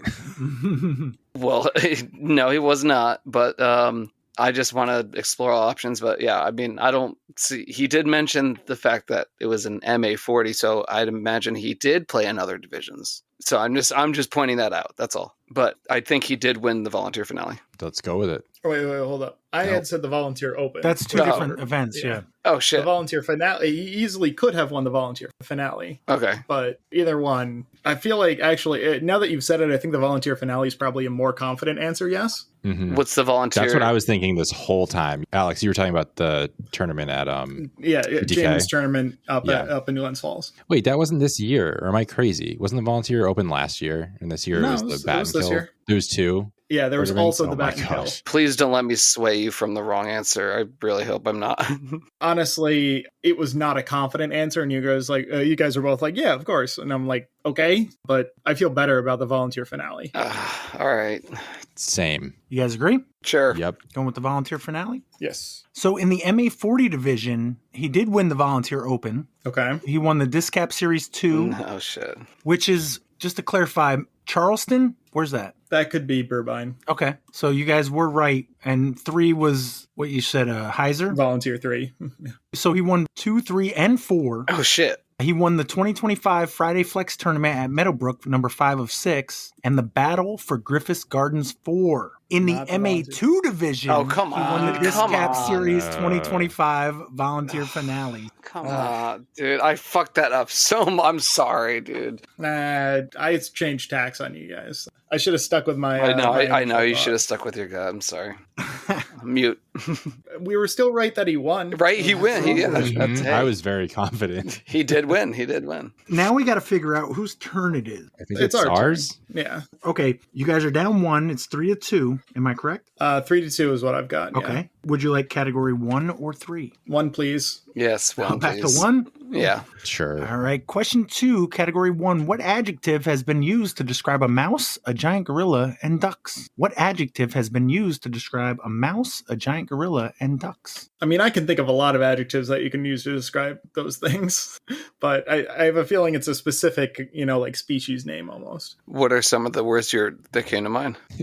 Yeah. Animalistic. Okay, no, that's not. That's super vague. I like, Exactly. but that's better than what came to my mind, which was nothing. So, We're looking for a gorilla, ducks, and a mouse. Gorilla, duck, maybe like a mouse. silverback. ooh, Is there a silverback duck? I don't think so. I don't know. Ducks. There's a lot of ducks, aren't there? Ducks. You can have a green-headed duck. You mean a mallard or? Mallard is a type of duck. Yes. I don't think you're gonna have green-headed mice or gorillas though. Are there any like gorillas from stories? I feel like the way Pat said it was like a particularly large one, not like Yeah. I was thinking more like King Kong, but I don't think that's the answer. I think it's gonna be a more simplistic and with breeds, Yeah. kind of Mhm. like a not scientific term. Would you guys like a repeat? Sure. Yeah. Yeah, let's hear it again. What adjective has been used to describe a mouse, a giant gorilla, and ducks? I mean, there are like king ducks, right? King mallards or something like that. I don't. It's got to be a giant gorilla. Yeah, that's maybe it is just king. Is king? I guess king is an adjective. Yeah. No, I mean it could be. Yeah. I mean, technically. if you think of giant gorillas, we've got Say 'em basically all. just King Kong. Yeah, I was Unless, like, I unless can't we're talking think of about other like ones. like an actual gorilla. It's not going to be Donkey Kong. I got nothing. Yeah, I don't know. I think we- king are we is our going king? only like slightly good guess. If that's even an adjective, which I'm really excited to find out if it is. I know. I don't know. Yeah, I mean, like King Cobra, King. I like it. I think yes. All right. Just has to describe it, right? Yeah. Mhm. All right, we're going king. You guys going with king? Yeah. Yep. Tim and Corey, what adjective has shit. been used to describe a mouse, a giant gorilla, and duck? You got anything, Corey? No, I thought king was a locked in answer right there. I kind of thought it was too. Do you want to take the other half of the word and go Kong? If they've got king, we'll take Kong. I can't think of anything else for a giant gorilla besides King Kong. They took king. Do you want to take I was Kong? kind of thinking the same exact thought that Randy had, that it's going to be more of a character style for the gorilla part. Yeah, Kong. No You guys idea. good? Yeah. We're looking for Mighty Mouse, Oh, Mighty shit. Joe Young, and the Mighty Ducks. Oh, of course, Mighty Joe Young, the other gorilla. that's Latitude 64, December 1st, 2025. Very new. All right. That was Steal. Randy, Eric, and Alex's question. Tim and Corey attempted to steal and couldn't. Tim and Corey, would you like category 1 or 3? Did we go to 3? I guess, yeah, let's stay with 3. All right. Question 3, category 3. The Turkey Throwdown is known for supporting local charities. It specifically benefits which organization in the northeastern New York area? The Turkey Throwdown is known for supporting local charities. It specifically benefits which organization in the northeastern New York area? Food bank? That's the food bank, yeah, right? Yeah. Northeast Food Bank. Okay. The Regional Food Bank of Northeastern New York. That earns you guys the bonus question. And if you're wrong, this is a stealable question. As of 2025, how many turkey throwdowns have been hosted by the Discap Club? As of 2025, how many turkey throwdowns have been hosted by the Discap Club? Pretty sure this said was 16. Okay, I thought it was at least 14. I'm pretty sure this year's that we just did was 16. I like it. I think it's on the disc that I have is 16. You guys agree? Yeah. Yes. You are correct. Nice job. All right. Randy, Eric, and Alex, category 1 or 3? I say we go back to 1. Yeah, sure. I like it. All right. Question 3, category 1. What word is used to describe the rhythmic, danceable music genre that originated in the mid-1960s, often characterized by a strong bass line and heavy syncopation, or the name of Wagnall's publishing partner? What word is used to describe the rhythmic, danceable music genre that originated in the mid-1960s, often characterized by a strong bass line and heavy syncopation, or the name of Wagnall's publishing partner? Is it swing? It could be Wagnall or blank and Wagnall. Do you guys know the category? No. We got Breeze and Mighty. I'm assuming Blatnik Breeze and Mighty Gaw. Ooh. Okay. Damn, I like the way you think. Yeah, So good it's answer. funk. I like that. Yeah, the Gunk Funk. That's what I Gunk was. Funk. Yep. Damn. I like that too. I wish we didn't have to give that away. Yeah, but what the? we need the point. That was perfect. I hope we're right. Let's go funk. Yeah, love it. Do you guys agree? Yeah. Yep. Is the funk a disc? Should be. Funk and Wagnalls. Funkin' Can't say I've heard of Wagnalls. that before, but I think they did dictionaries and encyclopedias. Yeah. is the Funk a disc? It feels like a really good disc name. I think it is. I don't know, but I think it is. Yeah, I also don't know, but I'd be heavily leaning yes. Leaning yes as well. Let's do it. You guys agree? Yep. Yeah. Mm-hmm. I'm sorry, no. Oh, god damn. Dude, that pause, I hate it so much. Sometimes that pauses because you guys sound so confident. I do have It's to so double good. check. It's so good.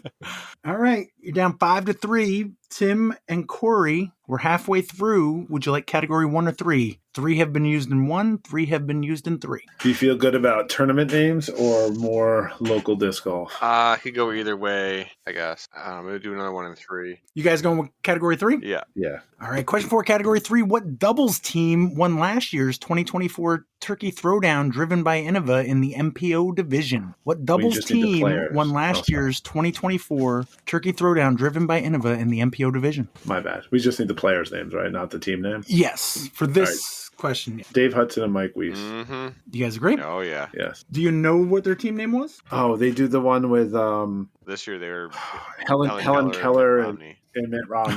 Isn't that what they did before? I don't know, but that's a good enough guess. Yeah. All right. For your bonus, name one of the players on the doubles team that won last year's 2024 Turkey Throwdown driven by Innova in the MA3 division. Name one of the players on the doubles team that won last year's 2024 Turkey Throwdown driven by Innova in the MA3 division. Ross O'Toole. How do you know? That's insane. Because I lost to him by 2 strokes. Oh, I love you. That's amazing. And I can name the other one if you want to, but we only said one. If you guys are confirmed on this, I will ask the second one. All right. I am. Yes, it's Ross O'Toole. Corey, you agree? Yeah. Who's the second? Matt Knopf. And Corey came in second for the NPL one, too. So All right. Randy, Eric, and Alex, category 1 or 3. What do you think, Kevin? I think we got to just do one since, Yeah, I think since we just know stick it. with one. Yep. All right. Question 4, category 1. What is the name of the designated player in roller derby identified by a star on their helmet who scores points by lapping opposing players? What is the name of the designated player in roller derby identified by a star on their helmet who scores points by lapping opposing players? The Jammer. Ooh. I have no clue, but I like it. Honestly, sounds like the best answer I'm ever going to think of. So seems good to me. Great guess. I like it. I mean, solid answer. You guys agree? Yeah. Yep. Is the Jammer. Oh, shit. Dude. I didn't even run through others. I was just like, yep, love that's got to it. be it. The Jammer. I do not like Jammer as a disc name. Just jamming in the jam hole. I feel like you'll have the Jam, but probably not the Jammer. And the funk was not a disc, right? Yeah. Accurate. Okay. Are we really gonna not say yes? I think so. That's a All right. fucking trap. I mean, I'll go. Exactly. But it's all that's mind games. You know what I mean? You never know. I'm gonna go with your guys' gut. You guys have been playing for a lot longer. And I've been wrong consistently. So But I can blame it on you guys if I go with your gut. I don't know. I don't think like Can Jam has their own approved disc, but like I don't know. I just the word jam. I mean, sounds yeah, I good. guess you could have a jammer, like a communications jammer or something like that. There's a Star Trek company. I say go with Who it. knows? Let's go with it. I think yes. All right, let's go for it. You guys saying yes? Yeah. Yes. I'm sorry, no. God, Mother. fucking back to baited, 15, Randy. baited. Alex, I got you guys at 4. Yep, 4-7 is what Wasn't I sure got. if I gave you that point. Jammer sounds like a disc golf term. Right? Yeah. No, 100%, and that's why it's a great. I mean, you got the slammer, you got the. There's things that could have been the Bammers. Tim and Corey, category 1 or 3. Two Stick with questions 3, left Corey. in each. Yeah, I'd say stick with 3. Yeah, 3. All right, question 5, category 3. According to the PDGA listing, name either the tournament director or assistant tournament director for the 2024 Wilcox Wonderland. According to the, I forget. Sometimes I even forget.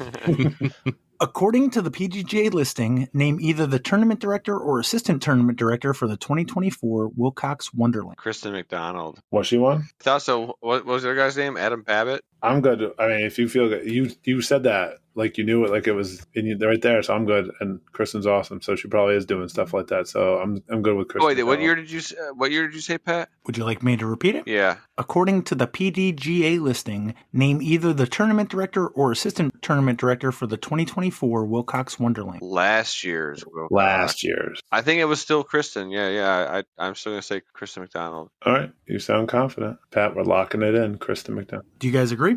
Yeah. Yeah. Randy, Erich, and Alex, what? according to the PDGA listing, name either the tournament director or assistant tournament director for the 2024 Wilcox Wonderland. I feel like Dan Doyle. I was going to just blindly say Dan Doyle. Yep. Do you guys agree? Yeah. Yep. Oh, okay. I was waiting to hear from something from Erich. Yeah, I was waiting to hear Oh, from I have Eric, too, no but- clue what's Dan Doyle I love it. So the tournament director for the 2024 Wilcox Wonderland was Adam Babbitt, Damn it, Corey. and the assistant tournament director was Nick Warren. Oh. I knew he did the warm up, but I didn't think he had done the Wonderland. For this one, nobody gets a bonus question. The question was going to be, it depended on what the answers were, but the 2025 tournament director was Adam Babbitt. The assistant tournament director was Kristen McDonald. Oh, Corey, you're off. I was close. Randy, Erich, and Alex, you just blew a shot to gain some points, but what That'd be category nice. would you like? Back to 1. Yeah. Yep. All right, question 5, category 1. What is the name of the purple cat princess from an alternate dimension who made her debut in the 2005 Nintendo DS game Sonic Rush as a playable character along with Sonic? What is the name of the purple cat princess from an alternate dimension who made her debut in the 2005 Nintendo DS game Sonic Rush as a playable character along with Sonic? It's Blaze the Cat. What? Great poll. I love that. It's Blaze the Cat. Do you guys agree? Yes. Yeah. Yeah. Is the Blaze a disc? Seems like a good disc name. It should be. I will never say no. There's enough fire, name Yeah. discs. If it's Feels like not, it's I'm going to gotta be be. pissed anyways, so it's got to be. You guys agree? Yep. Gateway Disc Thank Sports. God. Thank God. October 20th, 1999. 99, dang. Not the question, but that answer turned up in episode 188. Nice. If anybody wants to go back and listen. Final round. We're now within 1 point. Tim and Corey I have at 7. Randy, Erich, and Alex at 6. Am I correct? That's what I got. All right. Corey, do we zig? Tim and Corey got 1 question left. Would you like question 6 in category 1 or question 6 in category 3? I don't know. You'd pick. You're the captain. I'm the captain. I'm the intern captain. Yeah. Let's stick it out. Let's go 3. Okay. All right, question 6, category 3. What doubles team won the 2024 FDR December double basket doubles in the A pool? What doubles team won the 2024 FDR December double basket doubles in the A pool? Well, shit. Did Phil Riscona and Antonio Albert play together? Good day. I'm trying to think. I remember me and Kyle played together, and I feel like we cashed, and we either tied or barely beat Jason and Harry. Okay. I was wondering where they finished. But I don't remember what position we actually finished in. I feel like Phil. Shit. I don't know if he played with Antonio though. I don't know if Antonio played that. Yeah, I don't know. I feel like Phil is definitely in there. I just don't remember exactly who he played with. So I would just say Phil and Antonio. Phil and Antonio? Yeah. All right. You guys good? Yeah. We're good. Randy, Erich, and Alex for a potential tie. What doubles team won the 2024 FDR December double basket doubles in the A pool? The only other team that I remember played was Harry and Jason. Okay. Why did they say that it wasn't them? Because I was also confident it was them. I don't know. Okay. Yeah, because I was pretty confident Corey and Jaimen had played, and they would have remembered if they won. And Jason and Harry were the only other team I could remember. Yep. It was them. Who? Jaimen and Jason. Nope. Jesus. Jason and his mechanic. Yeah, that one.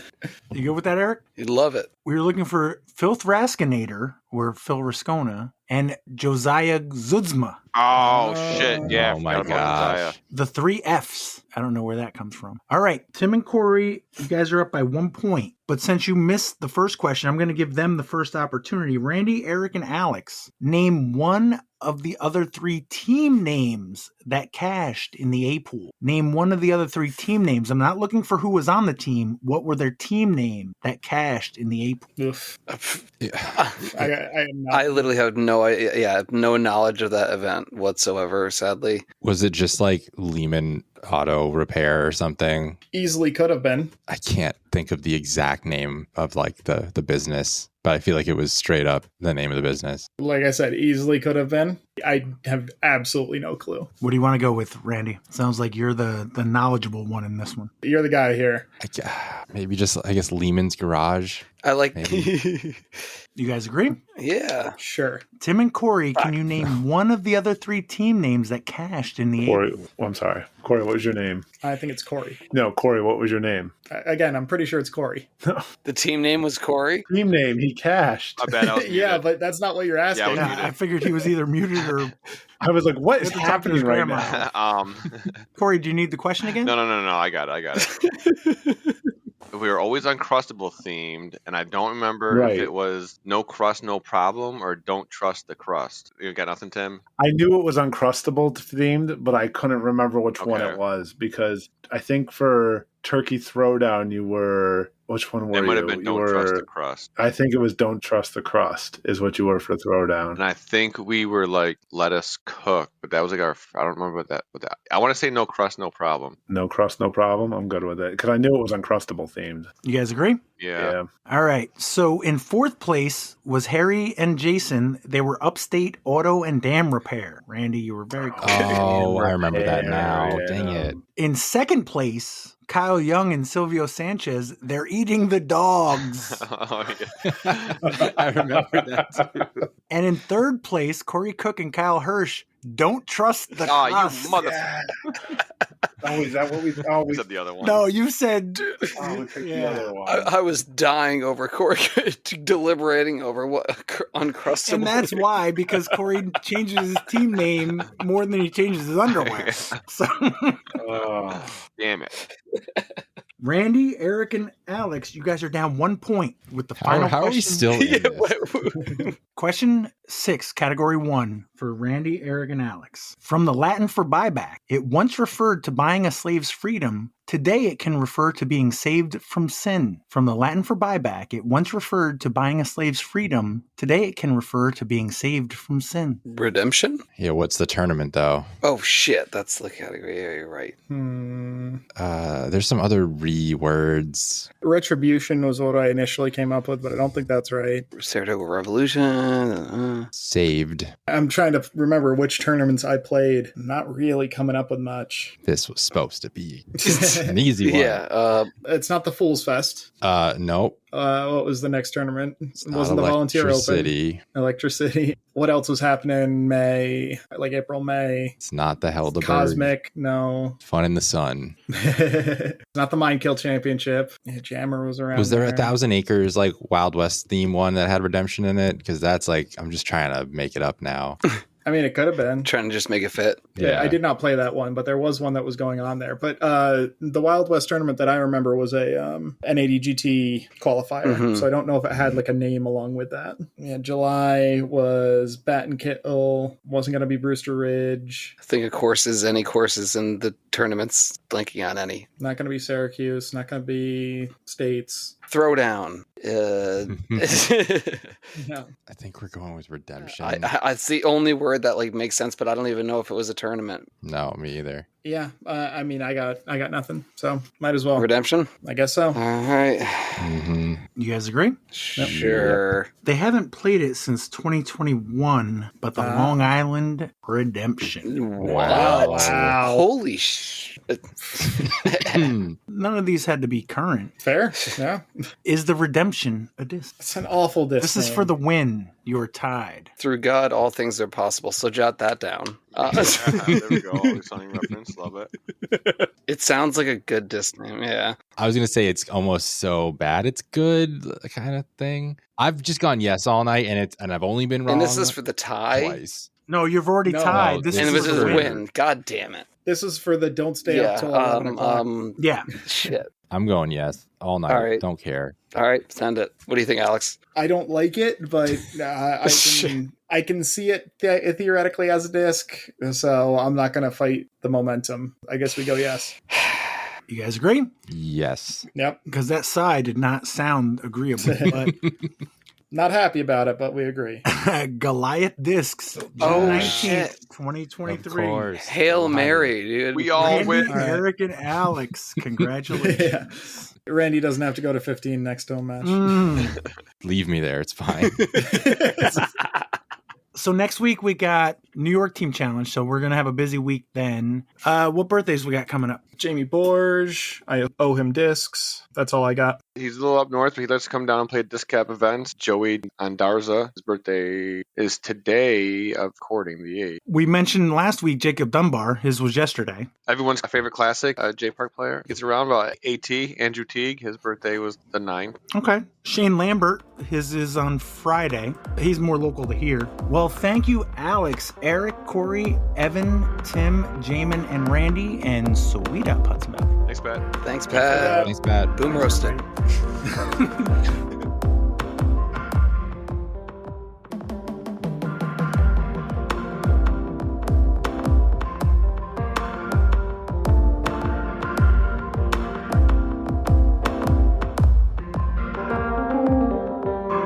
I had a question for you, Corey. Okay, I like this. Do you follow college football at all? Absolutely not. Okay. That's why my fantasy football usually suffers. Except not this year. We haven't done a fantasy football conversation or update, but I'm kind of low-key slapping right now in 2 leagues. Well, maybe that's why. The more you talk about it, the more pressure it is. But I had a hypothetical for you. Since you don't know, it actually works out better if you don't know anything about it. We're looking to do Tim's idea for Player of the Year. We're going to have a little tournament, and we got to pick 12 people to play in this tournament. Throw the 200 feet, have Evan judge their musical tastes, all that kind of stuff.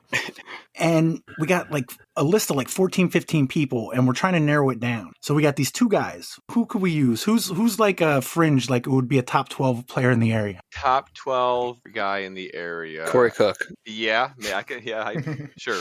Well, I think he'd be biased if we used you. So Clearly. Jason Lasasso. Yeah, I mean, Jaimen, Jason. Well, we'll use Jaimen and Jason, okay? I thought you wanted 2 different people. Yeah, I thought we were going for fringe. I was trying to figure out how to say that too. Good point. No, they could sorry. arguably be I a little couldn't help higher it. in that top 12. But so Jaimen and Jason play head to head. This might be confusing because they're both Jays, but Jason beats Jaimen head to head, but then loses to me and Evan. Ooh. Yeah. Jaimen lost to Jason, but he only lost to Jason and Corey Cook. Who of those 2 gets into the top 12? Oh, like if that was like a Like strength of schedule versus head to head. Yeah, that's Is it tiered? Like, I'd say we have to look at more than one event. Because Right. if Jason lost to Pat, it's like, okay, maybe Jason like had a stomach bug or something like that, or like missed the first 4 holes and had to take par plus 4. Okay, what if it was Jason beat Jaimen, but it was Jaimen's first time playing Greenville, and he only lost on the last hole? I would say that does it give 0.999 points to Jason or 1.001 point? I would say 0.999. It's not quite worth the full point. Jaimen played it blind, and when looking at their other head-to-head, no, I don't know. Yeah, God damn it. This is why the math don't work. We just pick somebody. No, that's cool. Now you know how the people who selected the college football felt. Yeah, that sounds like a pain in the ass. Since we're talking about it, Player of the Year, I did ask you guys, do you think 4 events is too many? Nobody seemed to think that. Like minimum 4 Yeah. to be included. I only use it as a starting point because, of course, more out-of-towners are going to come for the A tiers. That means if they did play all 3 A tiers, they would have had to play one other event, not an A, The only problem with 4 I see is now this also probably excludes That's what I was a lot of the downstate guys, since tournaments, there's like, I don't know what the ratio was, but like how many tournaments were Wilcox or North and how many tournaments were south of Wilcox. Yeah. So like, I don't know how, like Antonio Albert, for instance, like great player, crushes it down there, but how many north of Wilcox tournaments did you play? That's why I was waiting for. Yeah, I didn't hear any any pushback. I thought, but at the 4 was same a lot. time, if they only played 2 downstate tournaments anyways, then they're probably not going to be in the conversation as it is. Exactly. I don't know. I thought like that was just a starting point. I was thinking maybe even 3, but I guess, I mean, I'm only one voice. I would still maybe think that whatever rubric we come up with that makes generally the most sense, use it to aid us to weed out the people who shouldn't even be considered. Like more so use it to get like a group of like 10 people that we could then discuss who we subjectively believe is the... Well, you couldn't even decide between Jaimen and Jason, so I don't know how we trust your... but that was across like 6 events. And, so what's the selection process for the selectors? Ooh. Like who's qualified to weigh in, Corey? You had to have been on at least 5 podcast episodes. All right, that I always just figured it was made up anyways, so you know what I mean? I didn't think there was ever any math to it, so I think that's just what everybody assumed. Well, anybody who never listened, because we would I was going to say, Eric, if you listen, Pat has talked out exactly how he does the math every year. But all right, you know how I feel about that. Eric didn't mention you on that episode. Yeah, exactly. Yeah, Eric's name went on it. Yeah, I mean, Eric's one of the few YouTube viewers that we get, but he listens to the podcast with sound off. Every couple weeks, Eric has to point out, I don't listen to this thing. So.